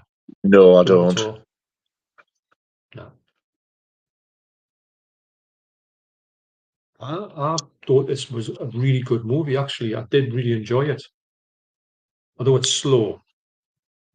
I remember renting this out. My disc doesn't even look like that. Look. All right. Cheapest of the cheap. Yeah, I think there's an 88 films DVD of this, and it goes for a lot more than this one. Why they don't release it on Blu-rays, the Fashion Collection, I don't know. Is yours Platinum Media Corporation? Yeah, Yeah. unless they've just had a few different covers or a few I don't know different what discs. it says on the disc. See, it does say.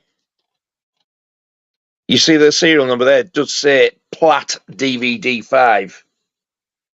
Yeah, so but does then mine. the bottom it says grab it. Pardon. All right, that sounds a little bit like Bargain Basement, Poundland. Yeah. I was surprised how good it looked though, because I thought this was going to look like a VHS transfer, and it doesn't.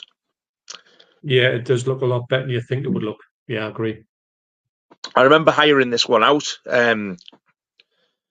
I was with my mate this time, and my dad was there, and we put it on. And when it ended, I was like, that is one of the biggest piles of crap I've ever watched in my life. And we kept laughing at this. There's one bit of music in it. And I think it's a bit where one of the lasses running outside during the day. And then you hear this keyboard go, did it? Dead dramatic, but it's crap. And I laughed again when I heard it this time, like 30 odd years later. And when I seen this, I thought, right, let's get this on, watch out the way. And you know what? I thoroughly enjoyed it. I loved it. Absolutely loved it.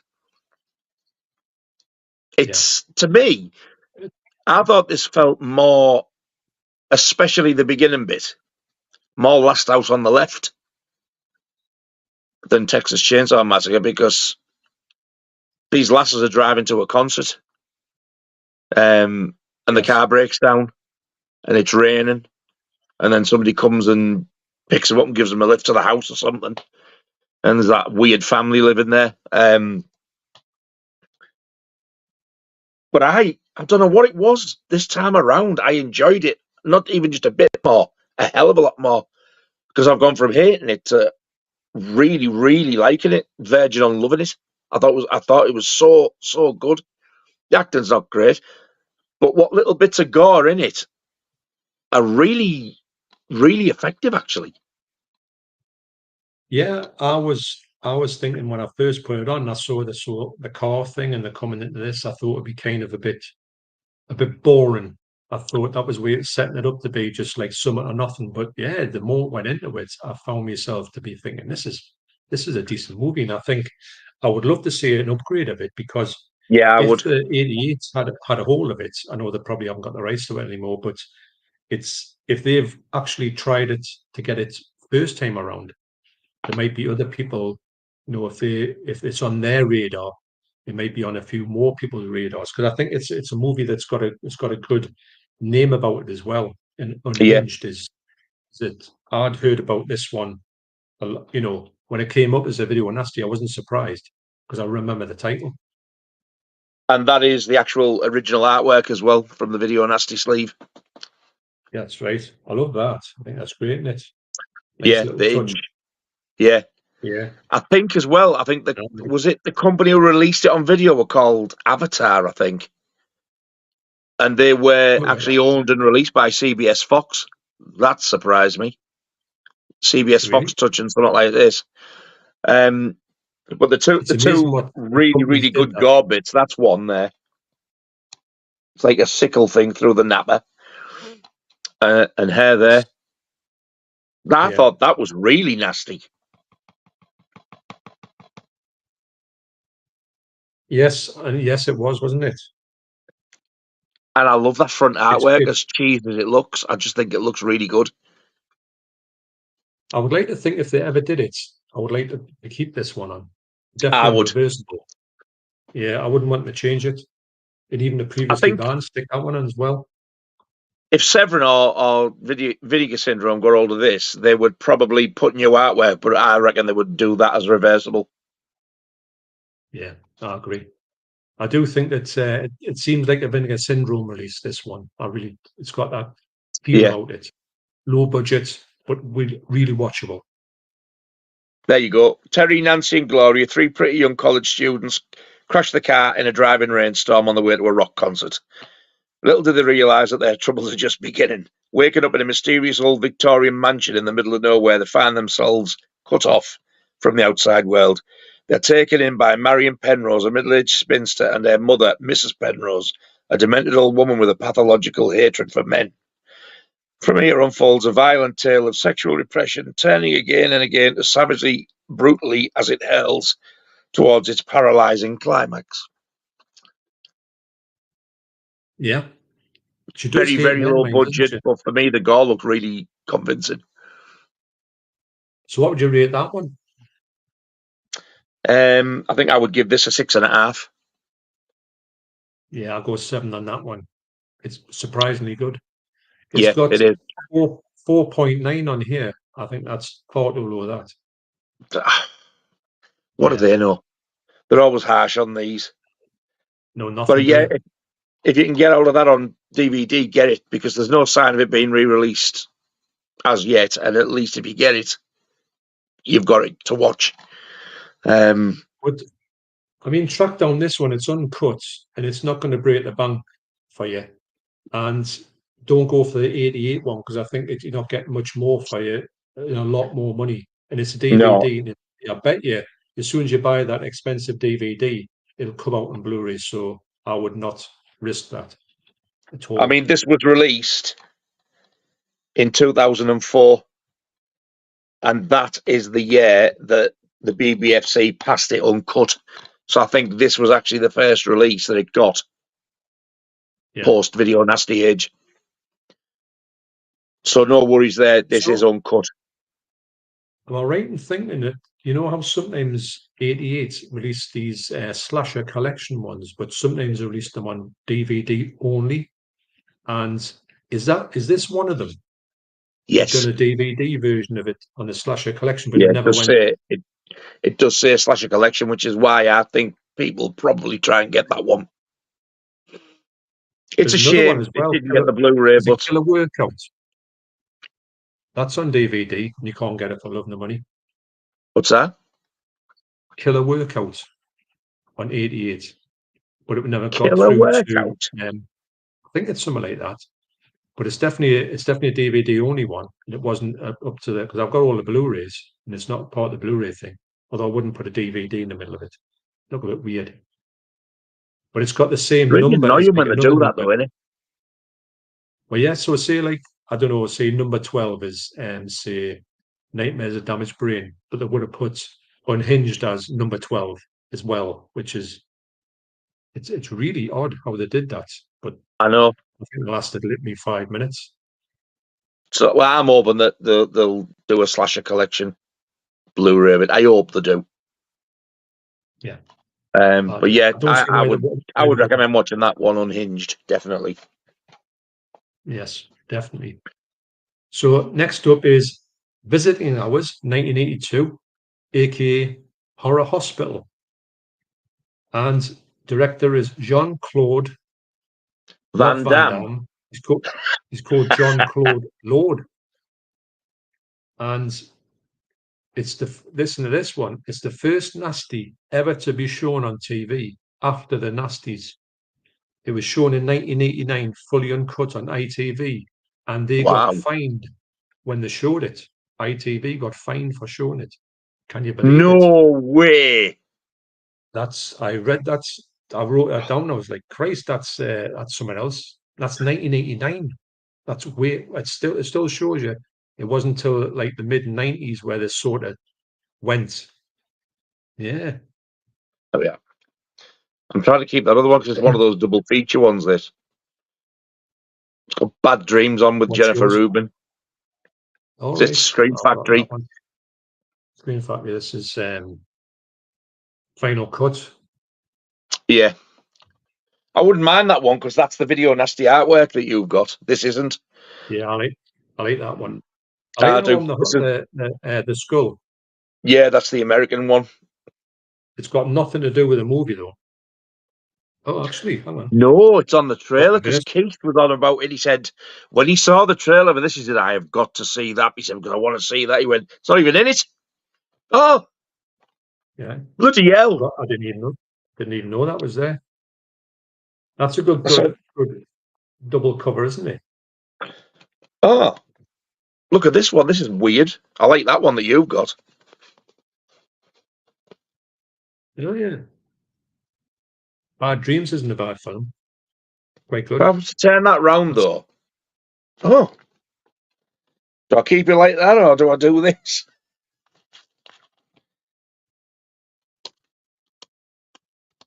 I've never done that before. That looks strange, doesn't it? Doesn't it? Looks So you weird. got that side, then you've got that the other. Not a bad way to have a cover, though, isn't it? This is yours 2 discs? No, they're both on the same disc there, look. Well, it's DVD. I mean, it's not really... I know it's 2 discs. Can you get a DVD and a Blu-ray in that? Yeah, you do, Oh, I think I'm going to have to invest if I can get it. It's probably out of print on my look. And you get interview with director Jean-Claude Lord. You get an interview with producer, Pierre David. Interview with actress Linda Pearl. She's good in that, actually, Linda Pearl. She was another... she was another one for the old wank bank back in the day. So yeah, it's a good one. It's a good version of that. I've never noticed that before, the ambulance look. No, yes. It's all to do with the hospital, isn't it? This has got a really good cast as well. Lee Grant. She's a TV journalist who's crusade against domestic violence and rages. You've got Michael Ironside from Scanners, who is absolutely flipping terrifying in this. He brutally attacks the anchor woman in her home. She survives and is hospitalised. And like you said, there's Linda Pearl and William Shatner's in it. That's right, William Shatner. Also, it says that Michael Ironside broke his ankle on the first day of shooting. That's why he's limping for most of the movie, because he is limping because he's broke his ankle on the first day of shooting. So, well, I think that adds to it because I wouldn't have known. I think he looks good doing it. He's dragging his foot around all the time. Yeah. Yeah. Can't remember I've watched this once or twice. I'm long overdue of watching this as well, but my God, did I enjoy this. I remember really enjoying this. I tried to watch Bad Dreams, but I fell asleep, and I think it was a bit slow, so I need to give that one another go as well. Yeah, it's not as good as Vincent Hours, that's for sure, but it's all right. It's in the slasher collection. I think when I got this, I don't think that UK Visiting Hours had come out. It came out long after I got this. I don't even think this is in print anymore from Scream Factory. I could be wrong. I just saw it on the shelves. I didn't even know it was coming out. I just saw it and thought, I'm having that. See, Final Cut. I love it when you do that. Yeah, I know. It's good, isn't it? When you just walk past something, you go, hang on. Oh, that's out. Get here. I'm looking to see if it's got the date when Scream Factory released it. It just says Bad Dreams 88 and Visiting Hours was 81. It normally used to give the year of release. There's nothing on the cover. There's nothing on the disc. I've got 2017 on here. I think this was before that. Long before. Yeah, I think I've saw that one quite a few times. I would have got it if it wasn't for this one just popping up. Yeah, I don't know why they haven't put it on. Idiots. But yeah, what would you give this one? Visiting Hours. Well, I would give it about 7.8. I quite like it. I like anything in a hospital. I've got a feeling for, and this one's one of the best ones in a hospital. It's got it's really good. It's got some great cast as well. We're probably one of the best casts you've got in the Nasties for established actors. So 7.8. Yeah. Yeah, I would have given it 7.5. Although it was made in 81, to me it feels very 70s, which I love. Yeah, it does actually. But you need to see the trailer. The trailer for this is amazing. It's just a teaser, but that's it. It just looks fantastic. It's a shame that's not in the movie, right? And also, do you think it comes across a little bit like a TV movie with masses of gore in it? Yeah, it does. I think with the actors in it, especially that Linda Pearl. She's Linda known for Pearl was TV more roles. for TV stuff, though, wasn't she? She wasn't really known for big cinema releases. She was known for TV stuff. Yeah, but it's not taking anything away. I still think it's great. No, But no. I get that vibe from it. You know, like So it at could the be one time, of this those. was probably I quite thought big much for more her, of to be it. honest. Yeah. But yeah, I think- Visiting Hours, another one I would definitely recommend that. Definitely. All right. Yeah. It's And a wee that's got, cracker. it's got 5.7, and that's why we don't really look at it in the 5? movie database, because 5.7, you just think, no way. No, There's a lot of them that that's just harsh. don't know what they're thinking of when they go and watch these movies. You've got to have a video nasty head on to think, right, I'm going to see like a low budget horror film, take it from there. Don't say, oh, with this cast, it's got to be the best thing since sliced bread, because you might be setting yourself up for a fail. But some people who are doing these ratings don't take that into consideration. That is harsh. That. Yeah, it is. So next is The Witch Who Came from the Sea. This is from 1976, and it's got no other titles, AKAs, and it's directed by Matt Clymer. I know his sister, Hill Clymer. I know his brother, Rock. Uncle Rock or Rock. Yeah, I know. That's it. The name's Clymer. Rock Clymer. That's a good name, actually, isn't it? It is, yeah. Tone. And Millie Perkins, who was the star of this, she sang the theme tune. And the cover art is from a comic called Vampirella from issue number 11 in May 1971. That's what it's got her face on that. But that's from a comic. Wow. So I've got mine on there. I've got mine from Beard Movie Maniac. It's got 3 movies on, but it's got that Witch Who Came from the Sea on there. Have you got this as well, though? Yes, I have, but I'm going to send this my one to Marcus, because I don't need that anymore. Because all on 3 different discs, so I've kind of got everything, you know. I've got that one that you got the other day with the child. I know. It's amazing, that. Couldn't believe that. I'll be honest with you, the other 2 films. I've not seen The Child, but I've heard good things about it. No, The Child's great. But one of the films in there, it's all right, but it's just a bit strange, and the other one is just, God, it's crap. But I've heard The Child's really good. So I think this movie, Witch Who Came from the Sea, I think it's a really good movie. It's a bit like a psychological I spit on your grave, but not some of the things in it I can get to I spit in your grave. But the whole thing about her backstory, about how she's kind of frazzled from something, is a little bit kind of like the aftermath of I Spit in Your Grave, how she has a revenge, which is she's absolutely knocked sideways by this event, which you don't see. So, but you see what she's going through. And I think it's a great movie. I think she's a really good actress in general, and she's great in this. But she's another one like that, Linda Pearl, who just does not do that type of movie. And this is kind of outside her, the usual stuff, which is weird. I don't know why, but nowhere on this, again, they've not used the video nasty artwork. It doesn't really look much. To be honest, that looks better anyway. Yeah. But this briefly says, representing something of an anomaly in the career of director Matt Clymer, we don't care what his other credits are. Molly experiences violent fantasies in which she ties muscular men up before bloody dispatching them with a razor. When a news report announces the shocking double murder of 2 football players, which strongly echoes one of Molly's recent depraved flights of fancy, the fantasy starts to bleed into reality, literally. It was written by Perkins' late husband, Tom Death Race 2000.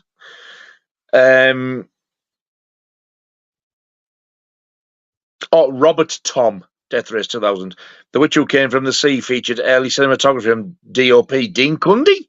I didn't know that. That's it. That's the video nasty artwork. Yeah.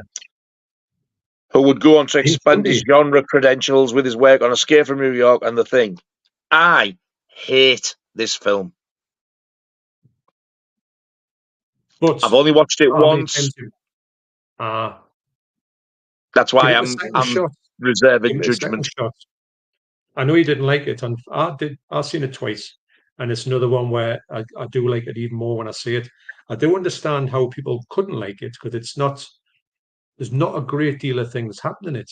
It's more to do with her, what she's thinking of and stuff. Oh, she's mental. You can see she's mental, but yeah, she's just being quite weird. It looks like it's filmed in a very depraved area as well, doesn't it? And that tattoo guy he's horrible. I was going to say, what a weird looking person he is. I don't like him at all. But I remember when this finished, we were both watching it and just looked at each other and went, what the flipping heck have we just watched? Mm-hmm. Wasn't impressed. Yeah. From memory, I would probably give this a 2.5 out of 10.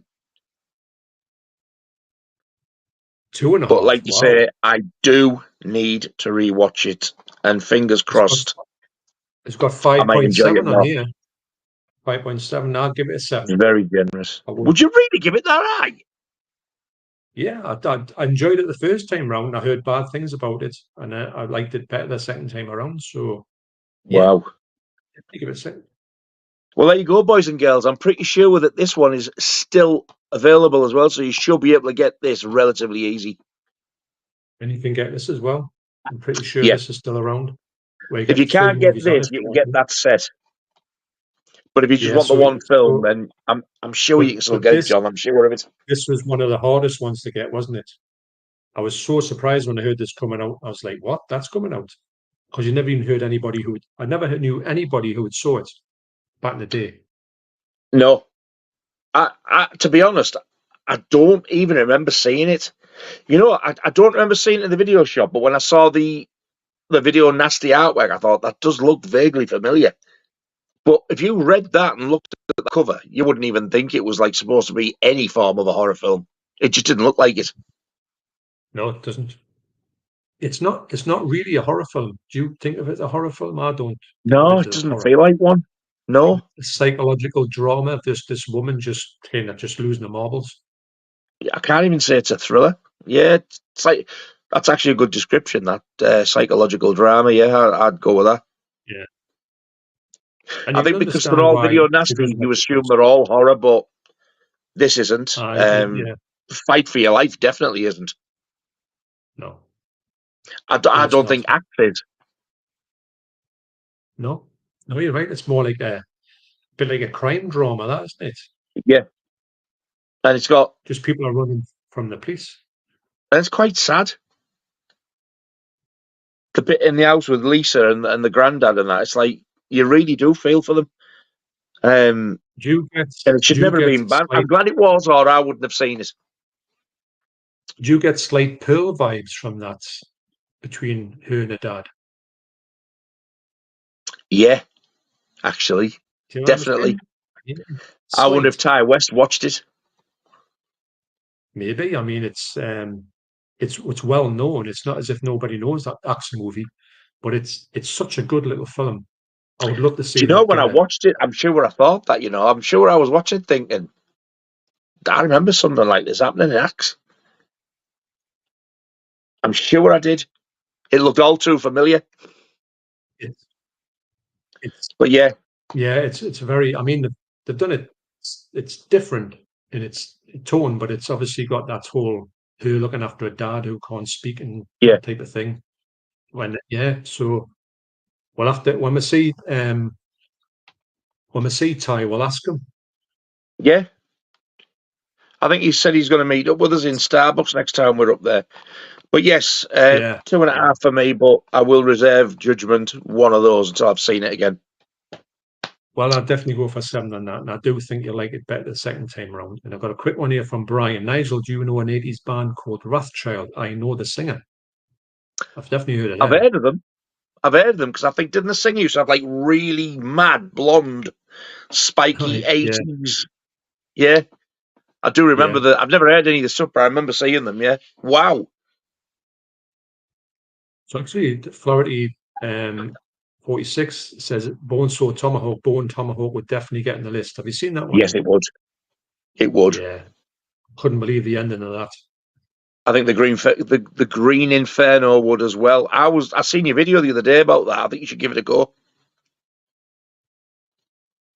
I will. There's no animal thingy in it at all. No. Yeah, I'll watch it on streaming somewhere. I won't buy it. I loved it. It's brutal, but I loved it. It did remind me a little bit in parts of Bone Tomahawk.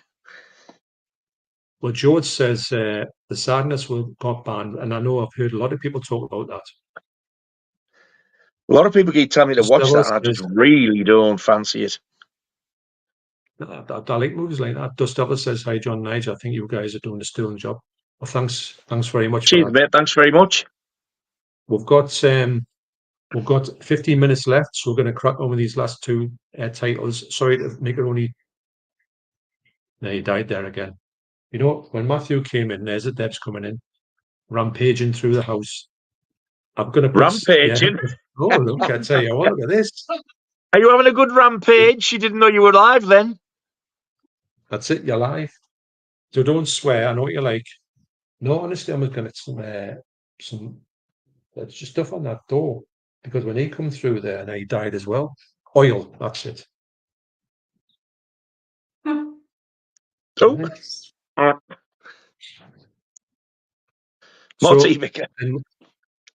Apologies to everybody whose comments that haven't got to. There's tons and tons and tons of comments here. I just can't believe how many is in here. I want to thank everybody who's done that because it's it would be great to do all of this and the comments, but it would be we're talking about 8-hour stream here, you know, and it's I can only do a 3-hour at the moment. But I do thank everybody for coming across and sharing it. And I know a lot of people have been talking to each other in the comments, which is great to see.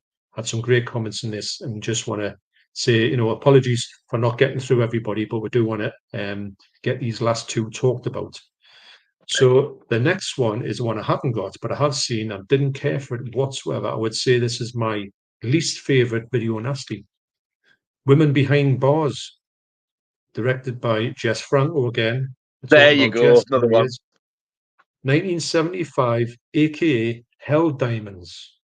It's got a 4.1 rating. And yeah, have you got it, Nige? I don't have it, and I've never seen it, so I can't say anything about it. It's just so rubbish. That's all I can say about it. I was expecting it to be quite, you know, like really over the top in violence and stuff like that. A bit like when you get these SS experiment camps, that type of violence and stuff like that. Nothing like that. I don't know why on earth, unless I didn't see. I'm sure I saw the full and cut one as well. It's just not up to much, unfortunately. I think it's just the fact of just where they are and women and just probably guards and stuff like that. It's probably more the cover and more the thought of it to why it got banned than actually what's in it. Because when you watch it, it's just like a bad Jess Franco movie. I know he's made tons of them, but it's just there was no redeeming quality. And to be honest, well, I will get it hopefully as cheap as possible. And if it comes out the sterling edition, I don't even think I will get it for that because it was just so. I can't imagine it even liking it again on the second watch. You think that's your worst one? Will if you can get hold of that version of that Boogeyman 2, you'll change your mind. Yeah. Well, yes. But I will watch the Revenge of the Boogeyman on YouTube because it's on That's there. That's the proper one. Yeah, I haven't watched it yet, but I'm going to. I will watch that one and see what I make of it. But apparently, all it is practically half the movie.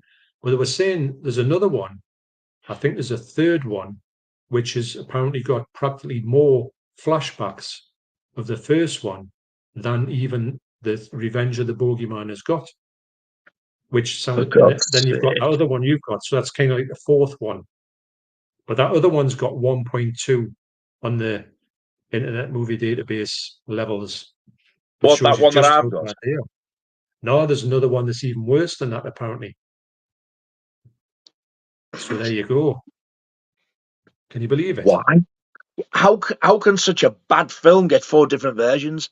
It ain't worth 1, let alone 4. Yeah, but it's not like it's like 4 movies. There's like one with 3 really awful cash-in sequels, which don't even add up to anything. Why didn't he just make a proper one? Is he still around? Like, has he died? I'm not too sure. I don't know. I think the one I'm going to think that I'm going to go with the original one that's on YouTube. To me, that's going to be the version, because that's the one that most people who've seen it have seen, and that's the one where it says, yeah, there's all new stuff in it, but a big chunk of it is footage from the first film, which everybody knew it was. I can't see them getting that Revenge of the Boogeyman out as a standalone movie. I really can't. Nah, that's why I was hoping it was going to be a bonus in that, but nah. Yeah. If it did, it would have to come out cheap.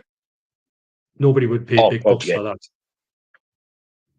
I'd even settle just for a proper official DVD release, just to say I have it, because I'm not that bothered about the film if it's out like that. But I do want to see. I'll watch it on YouTube at some point, and see what it's like. I might even see if I've got that one on YouTube just for a laugh, just to see if I can get through it, which I highly doubt. Or even the other one, see if I can see that one. You get hold of that one and watch it. Explain to me what's going on, because I haven't got a clue. I was bored out of my skull. Yeah, but if it's got 1.4 ratings, then it's bad. I've hardly seen any movies that are under 2. It's a rarity. I even started skipping it when it got to the bits. I would listen to these recorded bits in this police room or whatever it was, and I would watch the little skip bits just to see if I could spot anything. And there was some death scenes, which I'm assuming's in that version there, but like I say, it was just fast forward. And then when it got to the actual clips from the original one, I just started skipping past it just to hurry it up. I wanted it off. I think when that happens, you're in for the it's a bad one. When you're starting to just... That is beyond bad. Well, the final one in here, which is going to be the final one of section 2. Yeah. And so we've done all of them. And what I'll do is I'll go back to, if you're watching this on catch up, I'll go back and I'll put all of the previous section 2s on here. And if you want to go and watch the section 1s as well, just look for them, because they'll be in the live streams, Video Nasties section playlist. And we will be back for section 3 after this. And we will sort of maybe try and watch some section 3s before we actually see them, because I don't think we're out of the whole sections, they're the hardest ones to get, or the ones that we're kind of missing the most of. I mean, if they come out, we'll definitely get them. That's obvious that. So section 3 might be a funny one, because we might have to do maybe not. It might be quicker to get through them, but also we might have to say on maybe an episode after that, we might go back to a couple of ones if we pick them up and say, oh, by the way, we've got this one from section 3, rather than just skip them over them, if it came out in hindsight sort of thing, so we can go back to that. So that may be a little bit to and fro and not as linear as this one is. It's going to take longer though, because there's 80 odd films in that one section. I know. Well, that's 8 videos at least. Yeah. And then we've got plans for doing other things after that. So exactly. So this is not going to go away just because I finish the section. There will be other things. Now, because we're going to start a new section, what we're trying to do is what we did with between section 1 and section 2. We did do like an interim thing. I know we've done a couple of ones recently, but I think we're going to do some interimy before we started the section 3. Although I haven't come up with an idea, but we'll thresh something out. We'll definitely do an interim thing, whatever that is. We'll think of something that's a bit different to do. Yeah. And then we can get back to the section 3s. I'm really interested to do section 3s because there's some good talking points in the section 3, and to be honest, even section 2, there's a lot of in these things. There's a lot of things you can talk about, a lot of ideas that was in here. A lot of like we've all got. Me and Nigel have watched these things since they come out, but we've all got different views on these movies. You might hate one, I might love it, and vice versa. Yeah, exactly. So that's one of the best things about it. We're not just saying, "Oh yes, Pranks is the best thing since sliced bread. Cannibal God is the best thing since sliced bread." We're kind of saying we're all saying we've got faults. We're not saying they're the best thing since sliced bread, but there's some gems out there. And speaking of gems, the last one on the list is Zombie Creeping Flesh. Now, are you ready for all the AKAs? Then you run out of ink with this one. This is 1981, AKA Virus, Hell of the Living Dead, Virus Cannibale, Night of the Zombies, Apocalypse Cannibal, Dusk of the Dead, Zombie 4, Zombie of Savannah, and it was directed by Bruno Mattei and Claudio Fregasso. So, yeah, wow. Zombie 4. I know, it's not Zombie Floor, though, is it? Zombie Floor. No, Zombie Floor. There's Floor. Zombie Floor. That's the best title for me, even though I do love that cover. I love the Video Nasty cover the best as well, but you don't get it here. However, there might be an image of it in. There is. That's it. That's the Video Nasty cover. Yes. Oh, look at that one. Apocalypse Cannibal. Night of the Zombies. Yeah, it's amazing you've got all this artwork. You think, I didn't even know it was called that. I didn't know it was called Hell of the Living Dead. Or I didn't think about it being called that. Look at him in the middle. He looks dozy. I know. That's him. Yeah, there it is again. Look at that eye. I tell you what, oh, there's the Virus one. I don't like that name. That looks like Class of Newcomb High. There's one of the American covers got that on. Well, Virus doesn't stand out for anything, but Zombie Creeping Flesh is different. It's different enough to make it memorable. Now, for saying that's the original Video Nasty artwork, yeah. When it got passed to an 18, they changed it to that. What the hell? Yeah, that's garbage, isn't it? Yeah, it is. I'd love a T-shirt with that on. I know. The 4K in this, I think the 4K is brilliant. Oh God, it is. It looks amazing. It does. I know it was dodgy, but they fixed it, haven't they?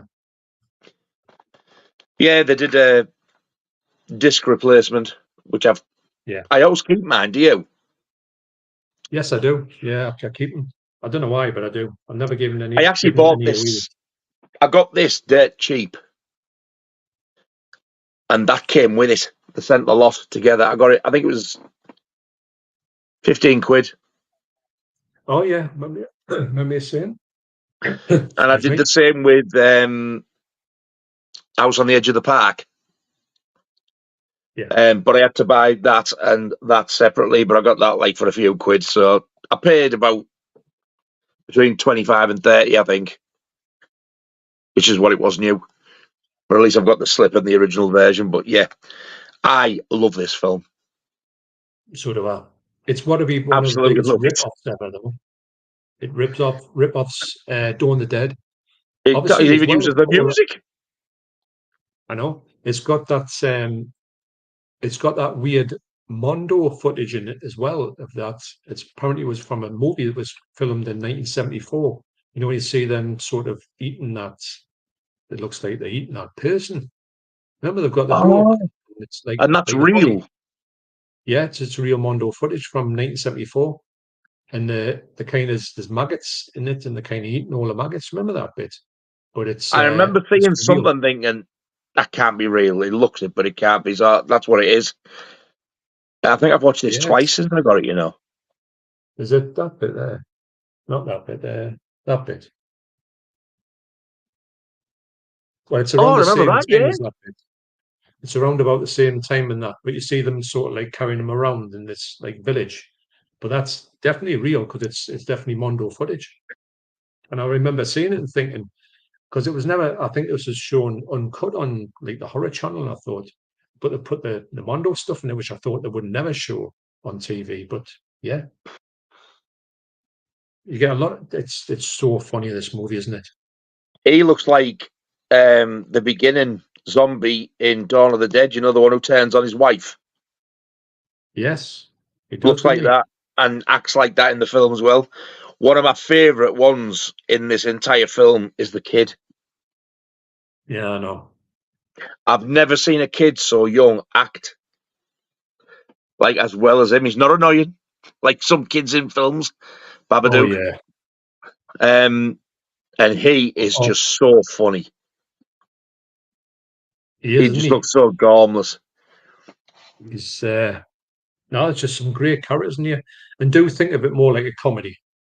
You know, you're not going to get frightened by this movie. It's just a laugh a minute, isn't it? The Yeah. dialogue's crazy. This is the one, isn't it, where the sort of special soldiers go over, and that one's absolutely tapped with a longish blonde hair. Aye. He is so annoying. I know he is. He is. You're right. That's you can't wait for him to die. I know. And he's like, he sounds like a kid going up to the zombies, going, "Ah, you can't catch me." And I was sat at the telly going, "Nah, nah, nah." But oh my god, I had a blast with this. Yeah, so did I. Spending my You're not gonna like. 35. You're not gonna like this. You are not gonna like this. But I like this better than Zombie. What Ooh, was that you just flashed at me there? Was it a what's lip? that? What? You went What? like that and showed me something like that, like the corner of the slip or something. What was it? No, nothing.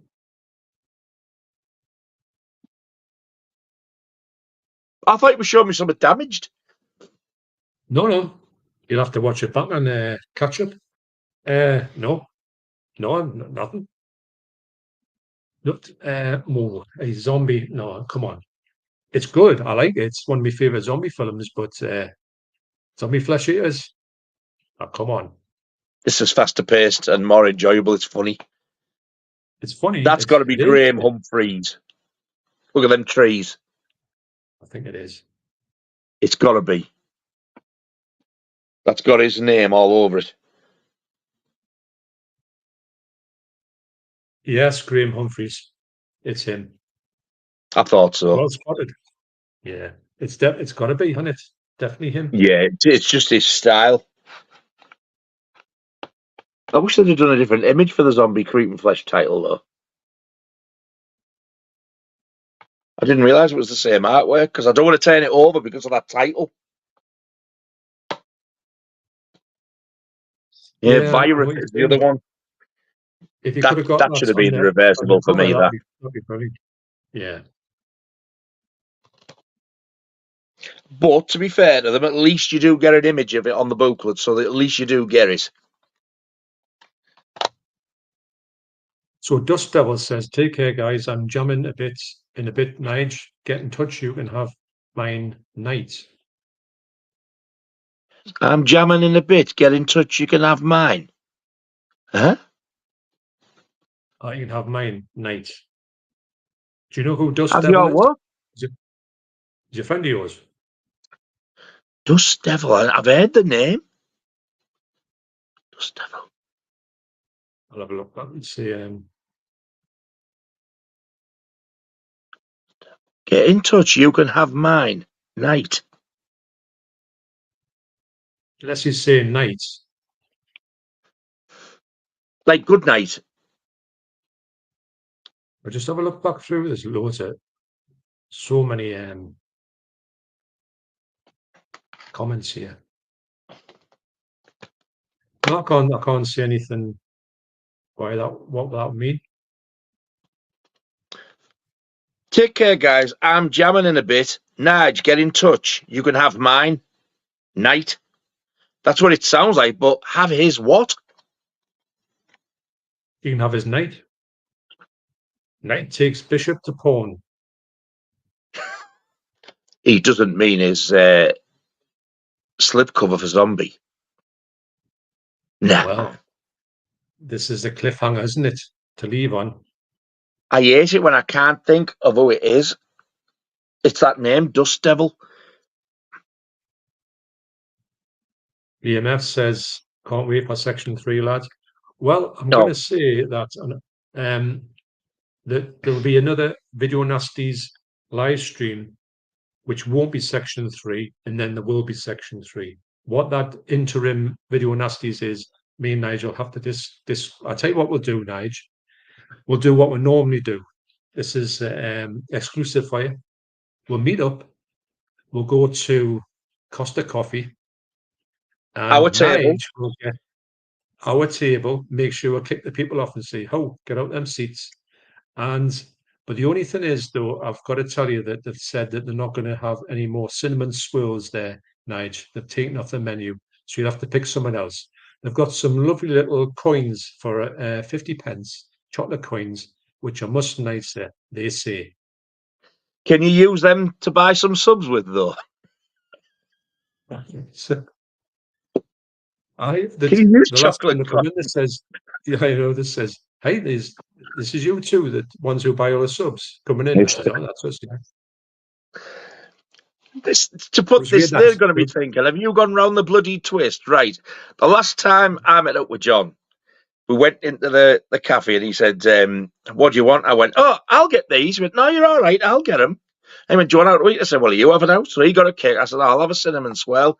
He never shut up about this cinnamon swirl all day.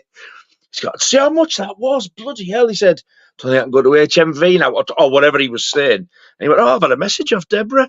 She wants to know where all that money's come from out the bank. And she said, I've had replies. She said, have you been spending HMV? Oh, no. He said, it was Nigel cinnamon bun. And all the subs he's been buying. Oh, that was funny, wasn't it? It's funny because every time we meet up, we always get like a daft thing going on, and for some reason it was a cinnamon swirl in the buying of the subs. That was the talk of the day, and also as well, don't forget, we went up that alleyway, and then security guards were clocking us as if we were going to pinch something. My that God, ridiculous, wasn't it? That was. I mean, alleyway, I put it in my video. I sent you the footage. Did you use it? Did you? Hell. Not yet, Nige, but I will. I've got it all. I've found a load more as well, actually. Some that I actually forgotten about. I really wish that I'd have turned the camera just so people could have seen how close they were stood to us. Well, I filmed some in there after that. Did I send that to you? Of actually walking around there? No. No. Put it on video. Did I put it on video somewhere? I was, count these days. It's because was anybody following you? Oh no, that didn't bother us. It was just because someone said, where's that bloke with the Jaws top on? This is he's not here. This is all right. Just get yourself through. Doesn't matter. He's probably getting about 6 cinnamon swirls. Because apparently what had happened was they told us what the reason was why they were chasing us out of that place. They said what had happened was there was like a trail of sugar from cinnamon roll sugar all the way along, and people were measuring the lengths on it. I said, "Hey, I tell you what, I think that was 9, you know." I said, he had about 15 of us. He was sweeping it all up and going buying some subs with it. Oh my God. Right, so what I'll do is I'll spend 10 minutes and I'll go through quickly put some comments up just so, I apologize to everybody I've missed loads of people, but 8 out of 10. What would you class Zombie as, though? What would you give Zombie?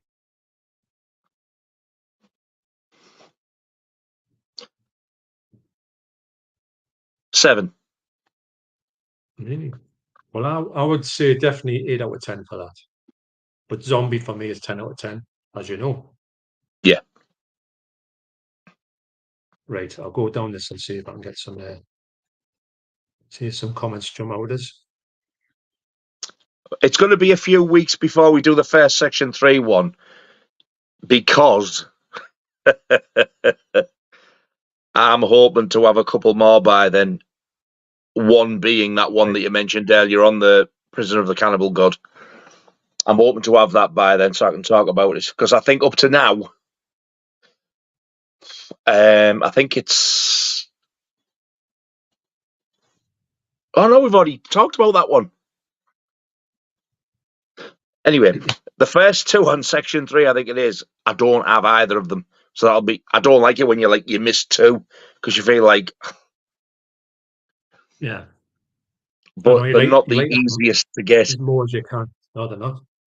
They've always been hard. Even when you got them on VHS, they were impossible. Now, Paul says, collecting original VHS of the Nasties is a minefield because a lot of them are fakes. Yeah, and very good fakes, so beware when you buy them online. Apparently, the covers they do are meant to be that good. You've got to really scrutinize them. And they're just... Especially nowadays. I mean, it's easier to copy a video, isn't it, than it is to copy a Blu-ray or anything. Yeah, I do agree.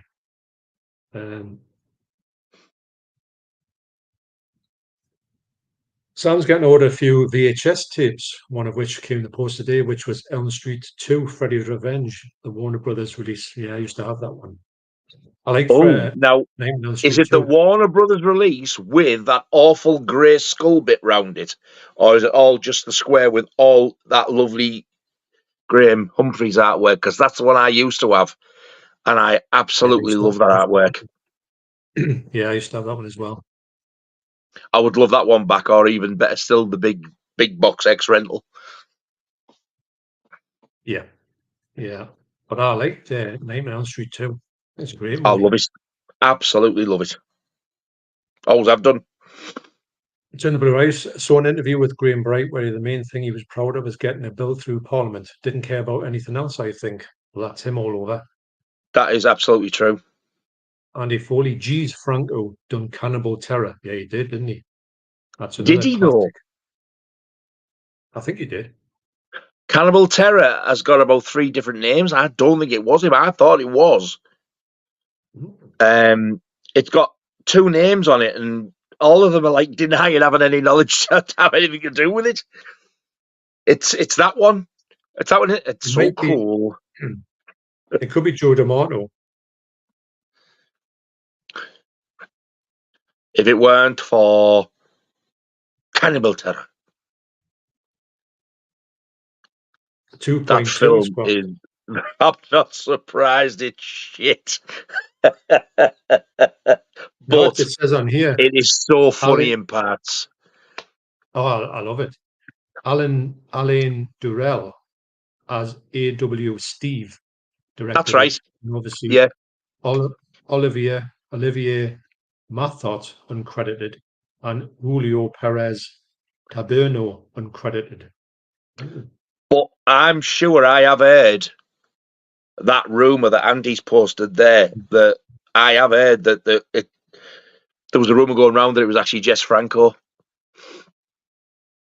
It stinks of him. It absolutely reeks Jess Franco. Zombie Lake. Nobody wanted Owen to actually direct that as well. Who did that? It's a hard one to actually remember. It's a French name, isn't it? Yeah, but he didn't. It's Ronin or something. Gene Ronin or something like that. John Rowland, yeah, that's him. But he didn't do all of it. And he didn't write it because he said, I've done it, but I didn't write it. And someone else said, well, I didn't write it. I think it's the writers are the ones that are like denying the whole thing even more. Have you seen that one yet, Nige? I don't have it now. I've tried to get that Blu-ray, but absolutely, I'm not paying 50 quid for America and 30 quid postage for it. No, it's not worth that. But it's got to come out in here because they're doing all the other genre ones on 4K over here. Why they're not doing Zombie Lake? It would be one of the best ones to bring out. I'd be happy with a decent Blu-ray, honestly. Let's just get them out. Says, also from the US, where close in age. It's interesting hearing your experiences regarding the video nasties and such. Yeah, it's excellent. Thing. It wasn't anywhere else. It was just here. It was just the UK. Yeah. Although there is other countries say, "Oh yeah, we've got video," no, you don't. You really don't. It's a term that was brought out over here for these banned films, and I think everybody wanted to be a part of it, but at the time it was frustrating as hell. Yeah, I agree. So Mike Barrett says, and I don't know the answer to this, what was the last video nasty? Could you imagine? Oh God, I have absolutely no idea because they didn't just do them one at a time. They just like, we'll have them. They rake them in. I don't recall anybody ever saying it or mentioning it on any of the documentaries or anything either. So I honestly have no idea. I wouldn't know. I wouldn't know how you'd even find that one out. No, because I don't even know if it was section 1, 2, or 3. What was the last video nasty, Google? I don't think it'll come up with anything it might do. There's got to be a last one, but would that even be recorded? You'd have to type it in, something like, what was the last film to be banned as a video nasty? Because Google can be thick. It's not coming up with anything. I really don't remember a single film getting fingered out one at a time. It was always batches of them. Yeah. Yeah, it's just, they were all just there, and then they were gone, most of them. Yeah. So, Mad Marty's movie review this evening, guys. Excellent stream. Look, I luckily got X and Pill 4K. Yeah. And I remember looking at your stuff and thinking, no, I'll get one of them. Of course, cheers, Matty. But I'm not paying £699, that's for sure.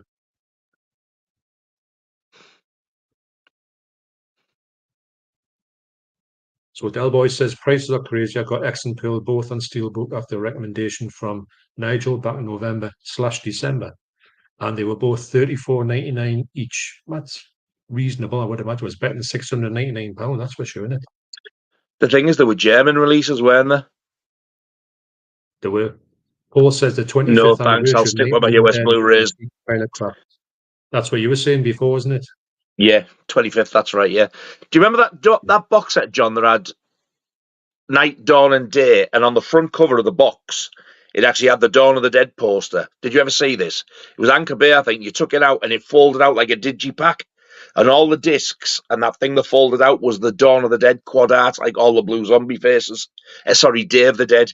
So you got Dawn of the Dead on the front, Day of the Dead on the discs, and on the foldy up thing was Night of the Living Dead artwork. I've still got it. Oh, that's where I got it from. I watched it. I was like, what the hell is this? Awful. Yeah, it's weird how these packages can just get put out there. And so Ragnar 666 says prices are insane. Severin's new opera, $75 for a 4K. I don't care if it's 3-disc and a CD. I mean, that's a lot, like, isn't it? I expected it. Somebody was saying to me, "Oh, it'll be $50, but you'll get it for 40." I was like, "No, you won't." I know. You'll get it in the sale for 40 or 50. I doubt that very much. So Mark Schatz agrees with you. My Jesus, that's Boogeyman 2 is the worst film on the list. Have you got that same one, Gary? That same edition that I've got? Because it is awful. It's got nothing to do with the original Boogeyman 2 at all. It's horrendous. It's definitely, because I looked on his things. I saw it and thought, what's that?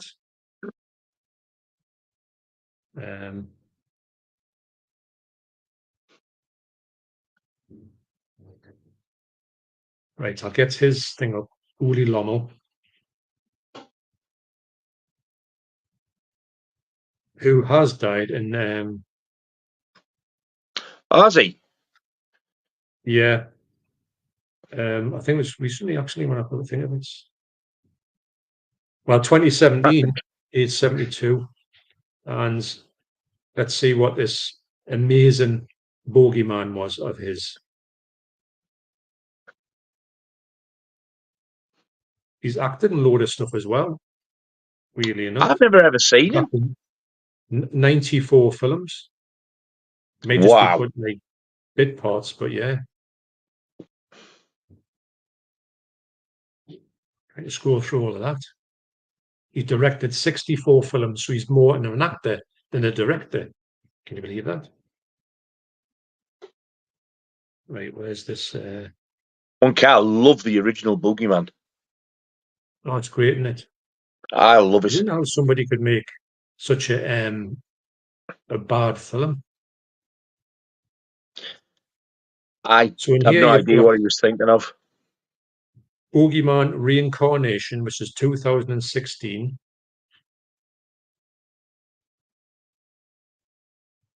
Which is, don't even think it's even got a rating. Nobody's rated it at all. No, I don't think anybody wants to see it. No. It hasn't piqued my interest. It's got no reviews or no anything,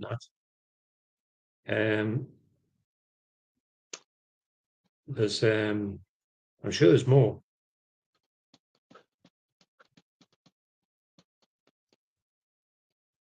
The Boogeyman 2 redo 2003. I think that's the one you've got. Is it about 1 hour 20 minutes? 2003. I think it is actually. That rings a bell. 83 minutes. Yeah.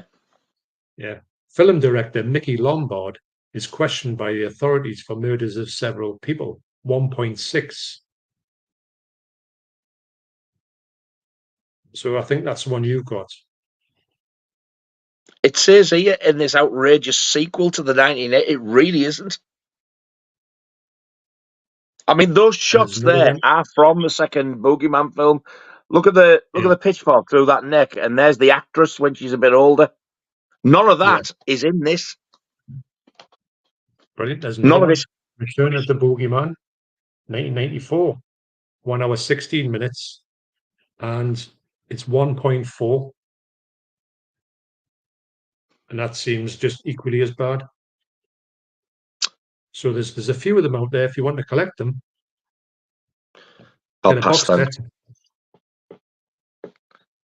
A box set of Revenge of the Boogeymans, all 4 cuts. There are 7 Emanuel in space movies. I don't like watching anything in space, let alone Emanuel. That's exactly why I hate Jason X. What a bizarre thing to put in space. I like Jason X, but it's weird. I despise science fiction.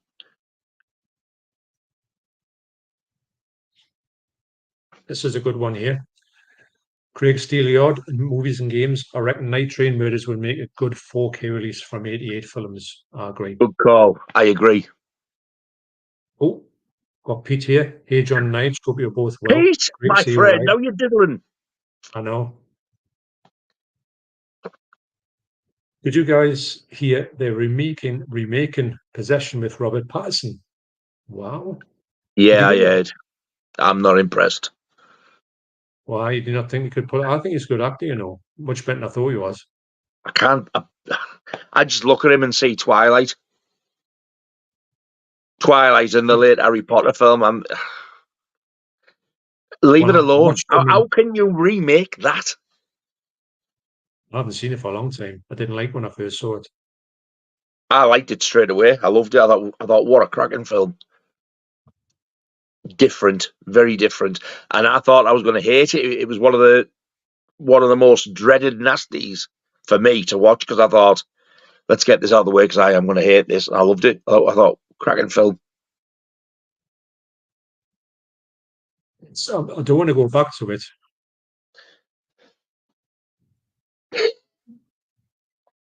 She didn't wave there. She's run out the way because she knows you're on the camera. I know, but you know the bit that you run, you may as well just walk. It's going to be the same time. Enjoy your coffee. Did you not do your one? Are you not allowed? No. Don't drink them late at night. I've stopped. I'm on this. It's not good for us. Not good for anyone, really. Drinking this time. I've tried to tell you that, and you wouldn't have it. I've changed your ways, though.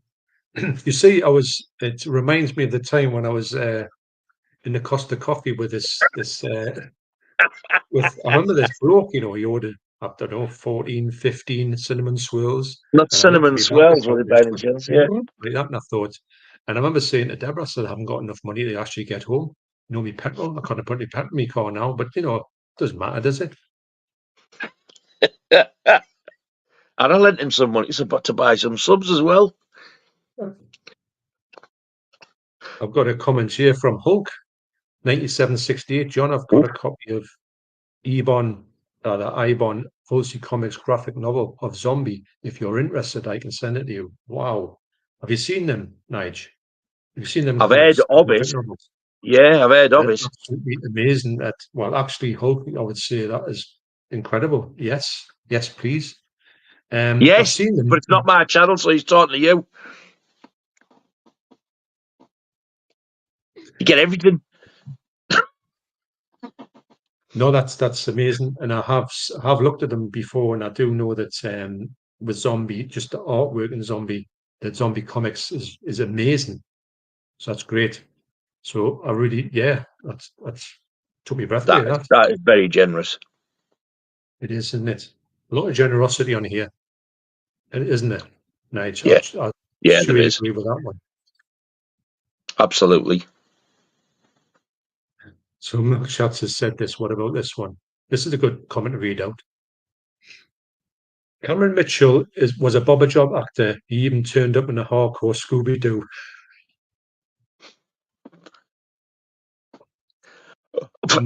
Forgive my ignorance here, but who the hell is Cameron Mitchell? Well, Cameron Mitchell is from Toolbox Murders. Yes, right. I knew I'd heard the name. Bobber Job actor. He turned him in a hardcore. I think he always looks a bit like a mixture between Jack Palance and him who plays Captain Kirk. And with Captain Kirk, yeah. Yes. The Driller Killers here. Cameron Mitchell was most famous for being in the High Chaparral, yes. Other famous actors have been in the Nasties are Ursula Andress, Stacey Keach, William Shatner, Jeffrey Lewis, and Jose Ferrer. Yes, he was in Contamination, I think. Oh. I know Jeffrey Lewis was in Human Experiments. Was he? Was he in that? I wonder what he was in. Now this is getting a bit weird. This Dawn of Discoholic. Cameron Mitchell was in a hardcore porno called Dixie Ray Hollywood Star. The cut version was released on pre-cert tape. It's called Murder Baby. Really? I don't think I want to see Cameron Mitchell bumping uglies.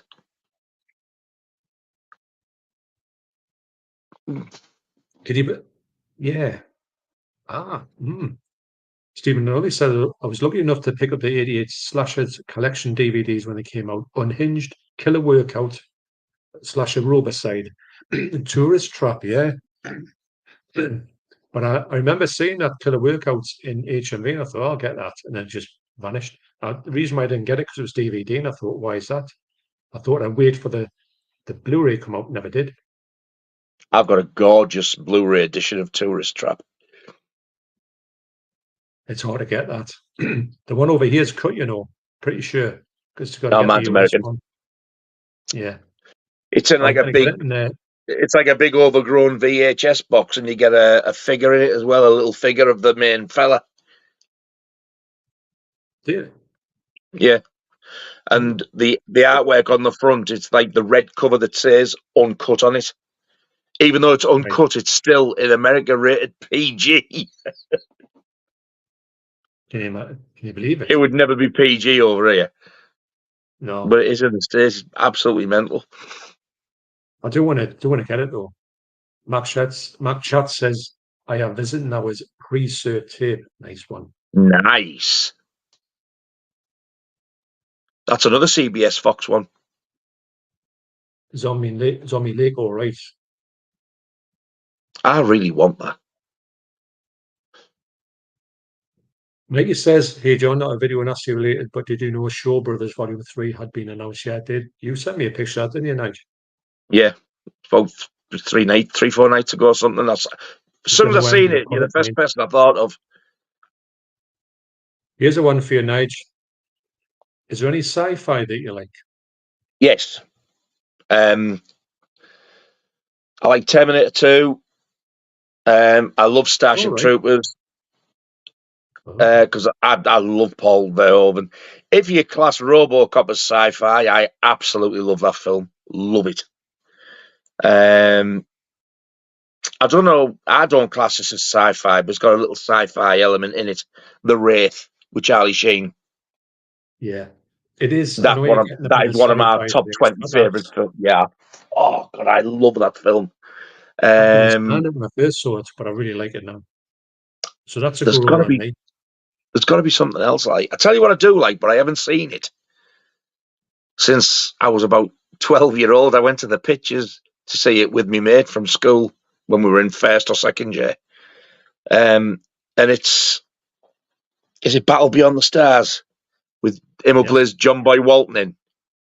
Aye. And the spaceship bottom is just shaped like a dirty, great big scrotum.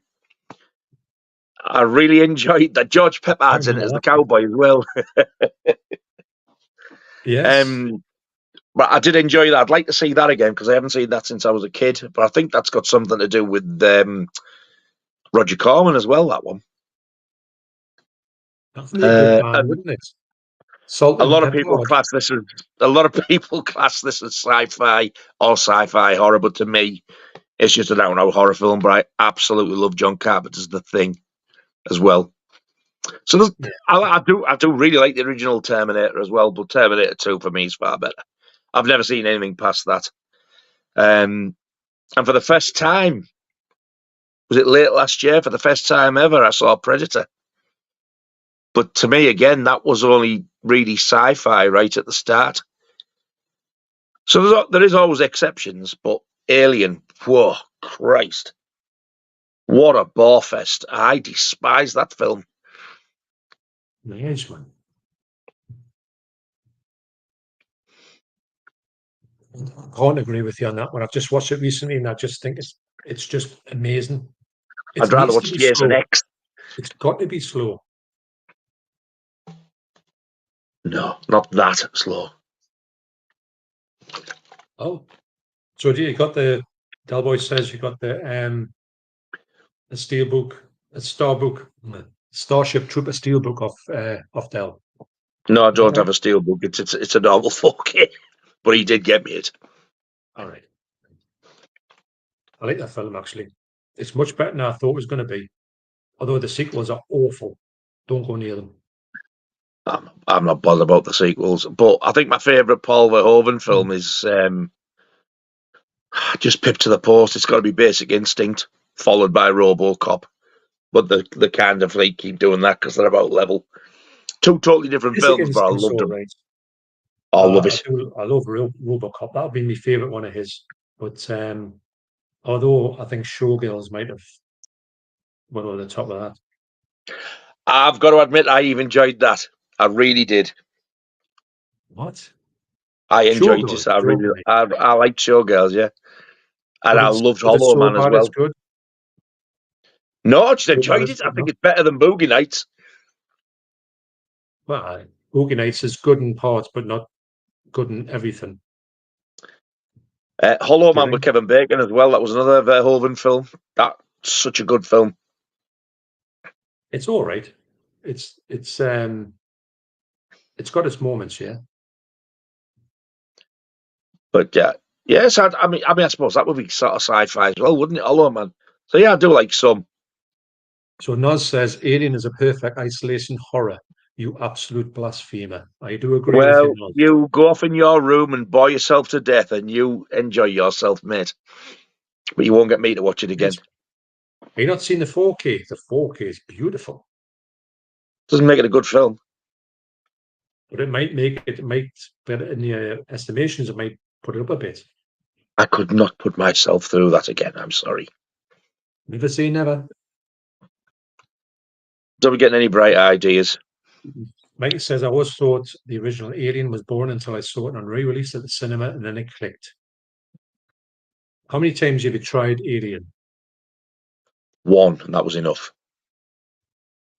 You got to go a little bit more than that. I can't. Give it one more shot. It's like me. It's like me trying to tell a Billie Eilish fan to listen to Iron Maiden and force yourself to listen to them until you will like it. I hate it. I don't like sci-fi, with the odd exception. I wasn't even impressed with the chest bursting scene. I agree with that. You think I was breaking the law the way people go on? No, what I'm saying is, though, why don't you just go give it one more crack on 4K and just treat it not as a sci-fi movie, treat it as slow burn horror movie. You really think I'm going to waste my money on buying a 4K of that? Well, just think of it. It's either that or 2 cinnamon swirls. What would you want to do? I'll have cinnamon swirls, please. Definitely. It's not far off, actually. You know, you could probably get it for the same price as 2 of them. Keith and Andy keep trying to get me to watch Aliens. And they said, going to send you it one day. I went, absolutely not. You're not. I said, the only way I will even contemplate watching that is if it's a 4K and if it's got the slip. That's the conditions. Because I know they won't send it with that. It's a good movie. And I think you would like that because it's just like an action movie. It's not like sci-fi. So they keep saying, but it's in space. Just pretend it's not. So, actually, how do you feel about Fulci's Contraband? You ever seen that movie? I think it's a great movie, that. Really brutal as well. I don't think I've even heard of it. It's the one he made right in the middle of all the ones he made. You know, all the really good ones. It's right in its bang and it's slap. 1980. I think he made it after, maybe between Zombie and City of the Living Dead. But is Contraband like one of those violent ones? It's like the Italian. It's like a mafia blow. Yeah, and it's sort of about his rise in the mafiosi thing. But tell you what, it's got some. I'd like to watch that. Can you get that? Yeah, you can get a Blu-ray of it. You can't get the shameless lenticular slip DVD of the fella getting his brains blew through the back of his head. Lenticular. I'll have the Blu-ray. I'll have the Blu-ray. Yeah, but the Blu-ray is quite expensive. The Blu-ray is quite expensive, actually. Did that have a slip? No, it was a DVD, but it's got a lenticular slip. So Mikey says, wasn't Contraband also known as the Naples Connection? Yeah, it was. Had a few. It's called The Smuggler as well. I've never heard about any of the titles. So I'm intrigued, though. I like the sound of this. Cauldron Films on Blu-ray. Wow. Yeah.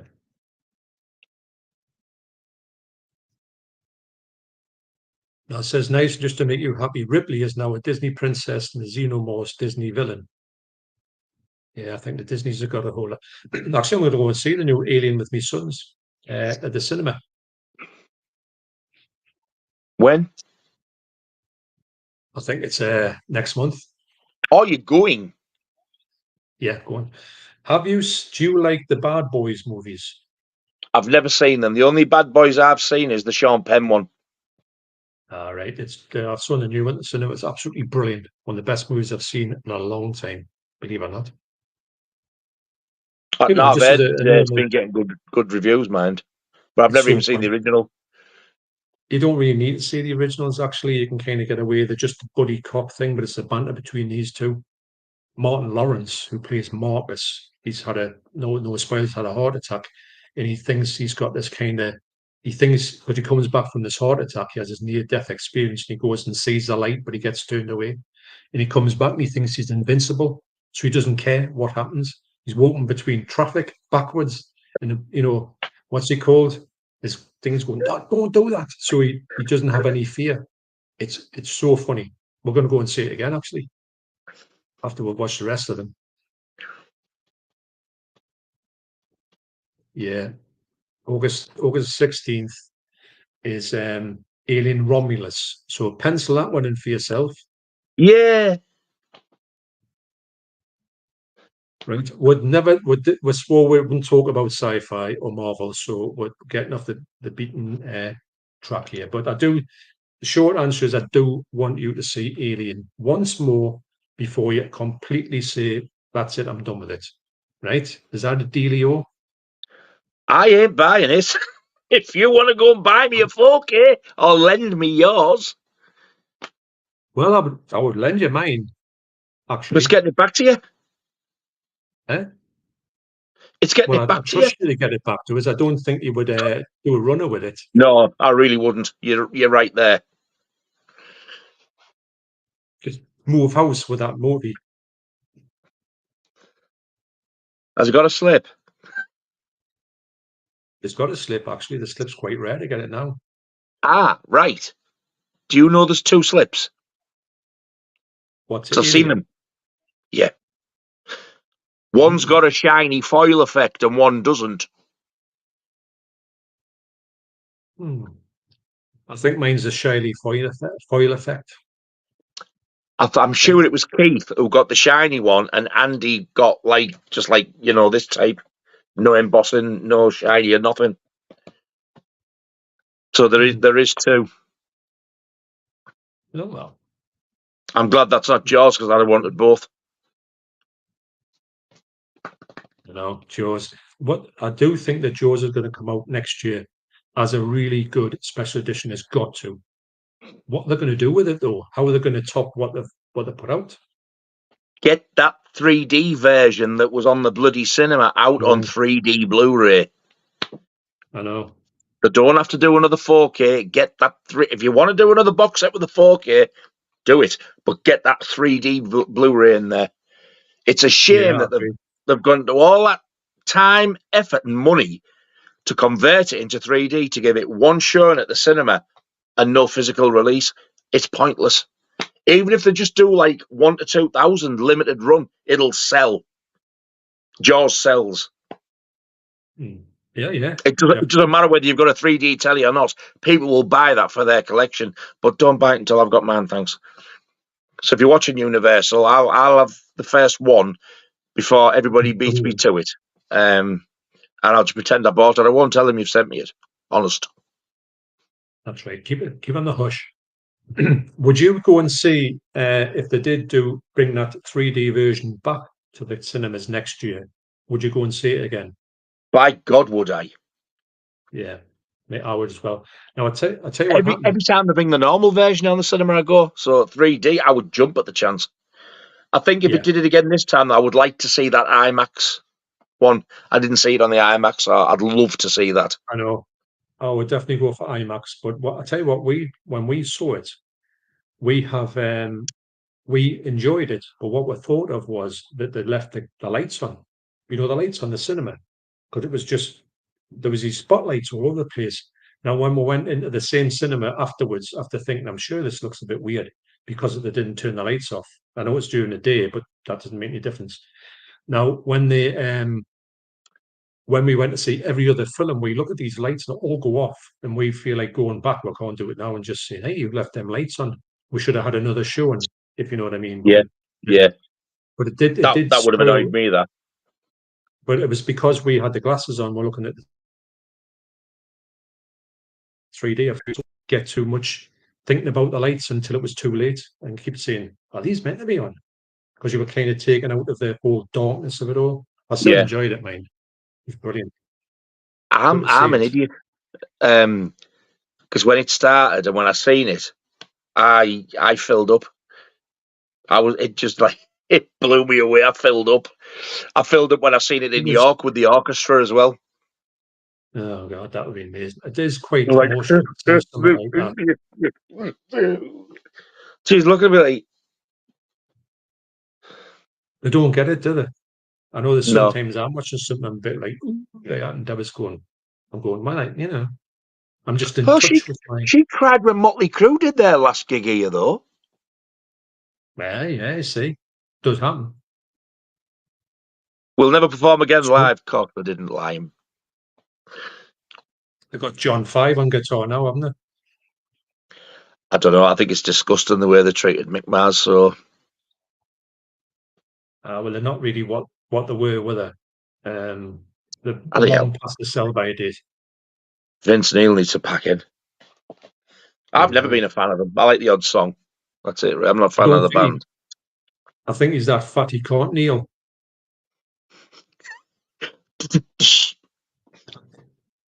So Kevin William Wardle says, I can remember Friday the 13th Part 3 in 3D too in 1983. Yes, I saw it twice at the cinema. It was amazing. I've got the 3D Blu-ray in the box set up there and it looks fantastic. And I've got the Jaws 3 Blu-ray in 3D. But that original Jaws that they converted last year or the year before, they've shown it once at the cinema and that's it, nothing. At least now we've got the 3D Blu-rays of them. But this is the original Jaws, but I'm hoping it comes out for the 50th. I think that they've got to do something because they've done everything else they can possibly do with Jaws in the way of packaging.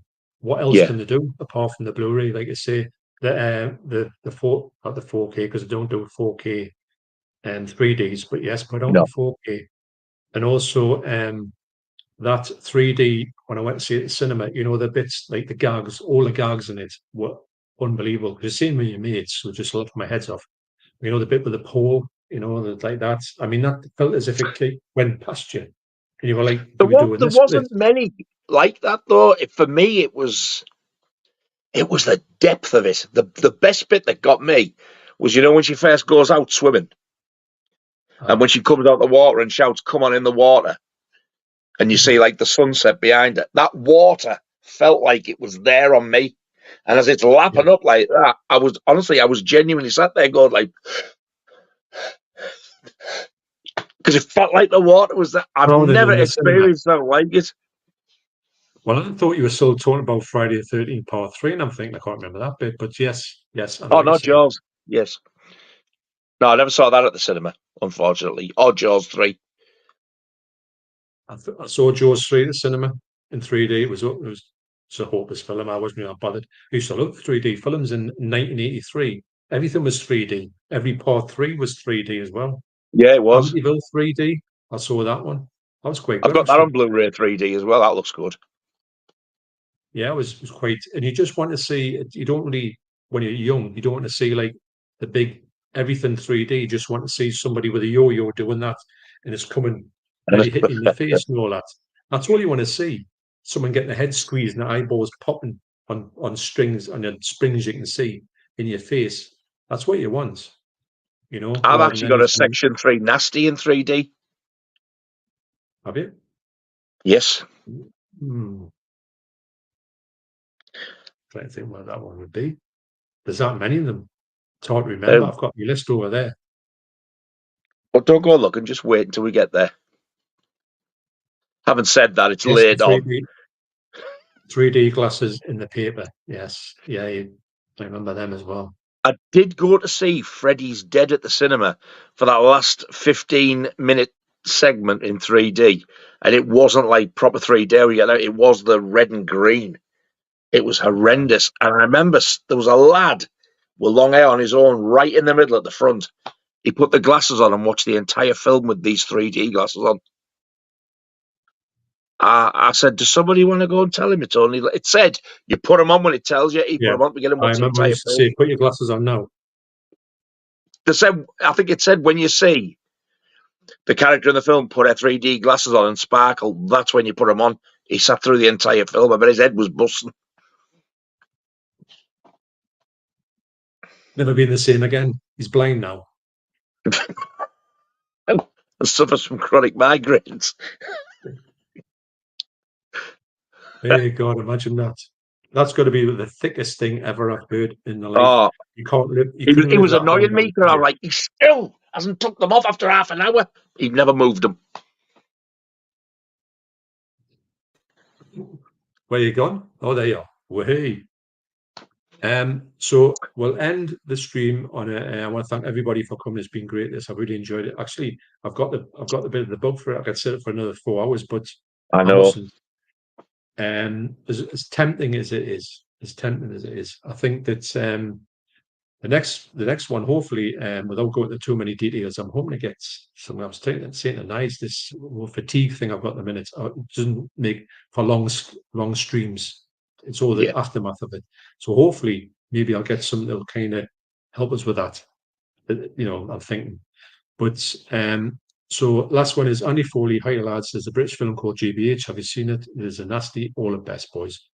Yes, we'll talk about that before. And so you're thinking that's so who you say is going to release that one, Nige? Did you say Severin? Seven, yes, that's right. So there was an advert came out and Severin had it on there, but it was last year. They've not done a thing about it up to now, but they did exactly the same thing with Miss You Hugs and Kisses. I have seen it. If you want to see it, Andy, if you haven't seen it, it's on YouTube in its entirety, and it is a Video Nasty VHS transfer. It's only on about an hour and 5, hour and 10 minutes. It's not a long film. But my God, it is so enjoyable because it is so corny. Badly acted, but it doesn't make it bad. It makes it more enjoyable. I do know as well that when Severin released this photograph, I'm 99% certain that the image they used was the Video Nasty artwork as well. I think it's just basically him stood there with someone with blood spattered going, and that they'd used it. So I thought, can we get this out? He was a big bloke, no, wasn't he? Yeah. Yeah, he was, right? Because like you said, John, it was shot on video. So that was definitely one I thought that will never in a million years get released. And I'm sorry, but if that is going to get released, I have hope for the rest of them. Yeah. Like I say, you would think that would be the only one that would just not touch with a barge pole, not be even find anything. So, but it just shows you, doesn't it, that these video nasties have got a long life. They've outlived Mary Whitehouse. I mean, she was about 906. So they've outlived Mary Whitehouse with her chips and her beans. When you're coming from school, you sit there with your chips and your beans or whatever you take. Get a grip, missus. Do you think people sit there with just a plate of chips and beans? Dumbass. In the 80s. That's all you could afford. Well, you could have an egg on. Not just chips and beans. You don't have something with it. Chips and beans. The wall, though, isn't she? Right. I tell you what, I bet you couldn't have fat. She used to bring that bloke with her. Was that her husband? He used to just sit there like a wet rag next to her. Yeah, can you imagine what that poor bugger I lived with? I bet him and Dennis Thatcher used to get together and call the pair of them worse than shit. He used to remind us of what's he called? You know, Walter out of Nearest and Dearest. He just used to sit there. Have you been? Yeah, have you been? I think he's been. Or him in Benny Hill. I think. That Benny Hill slap. Get the way. Right. Okay.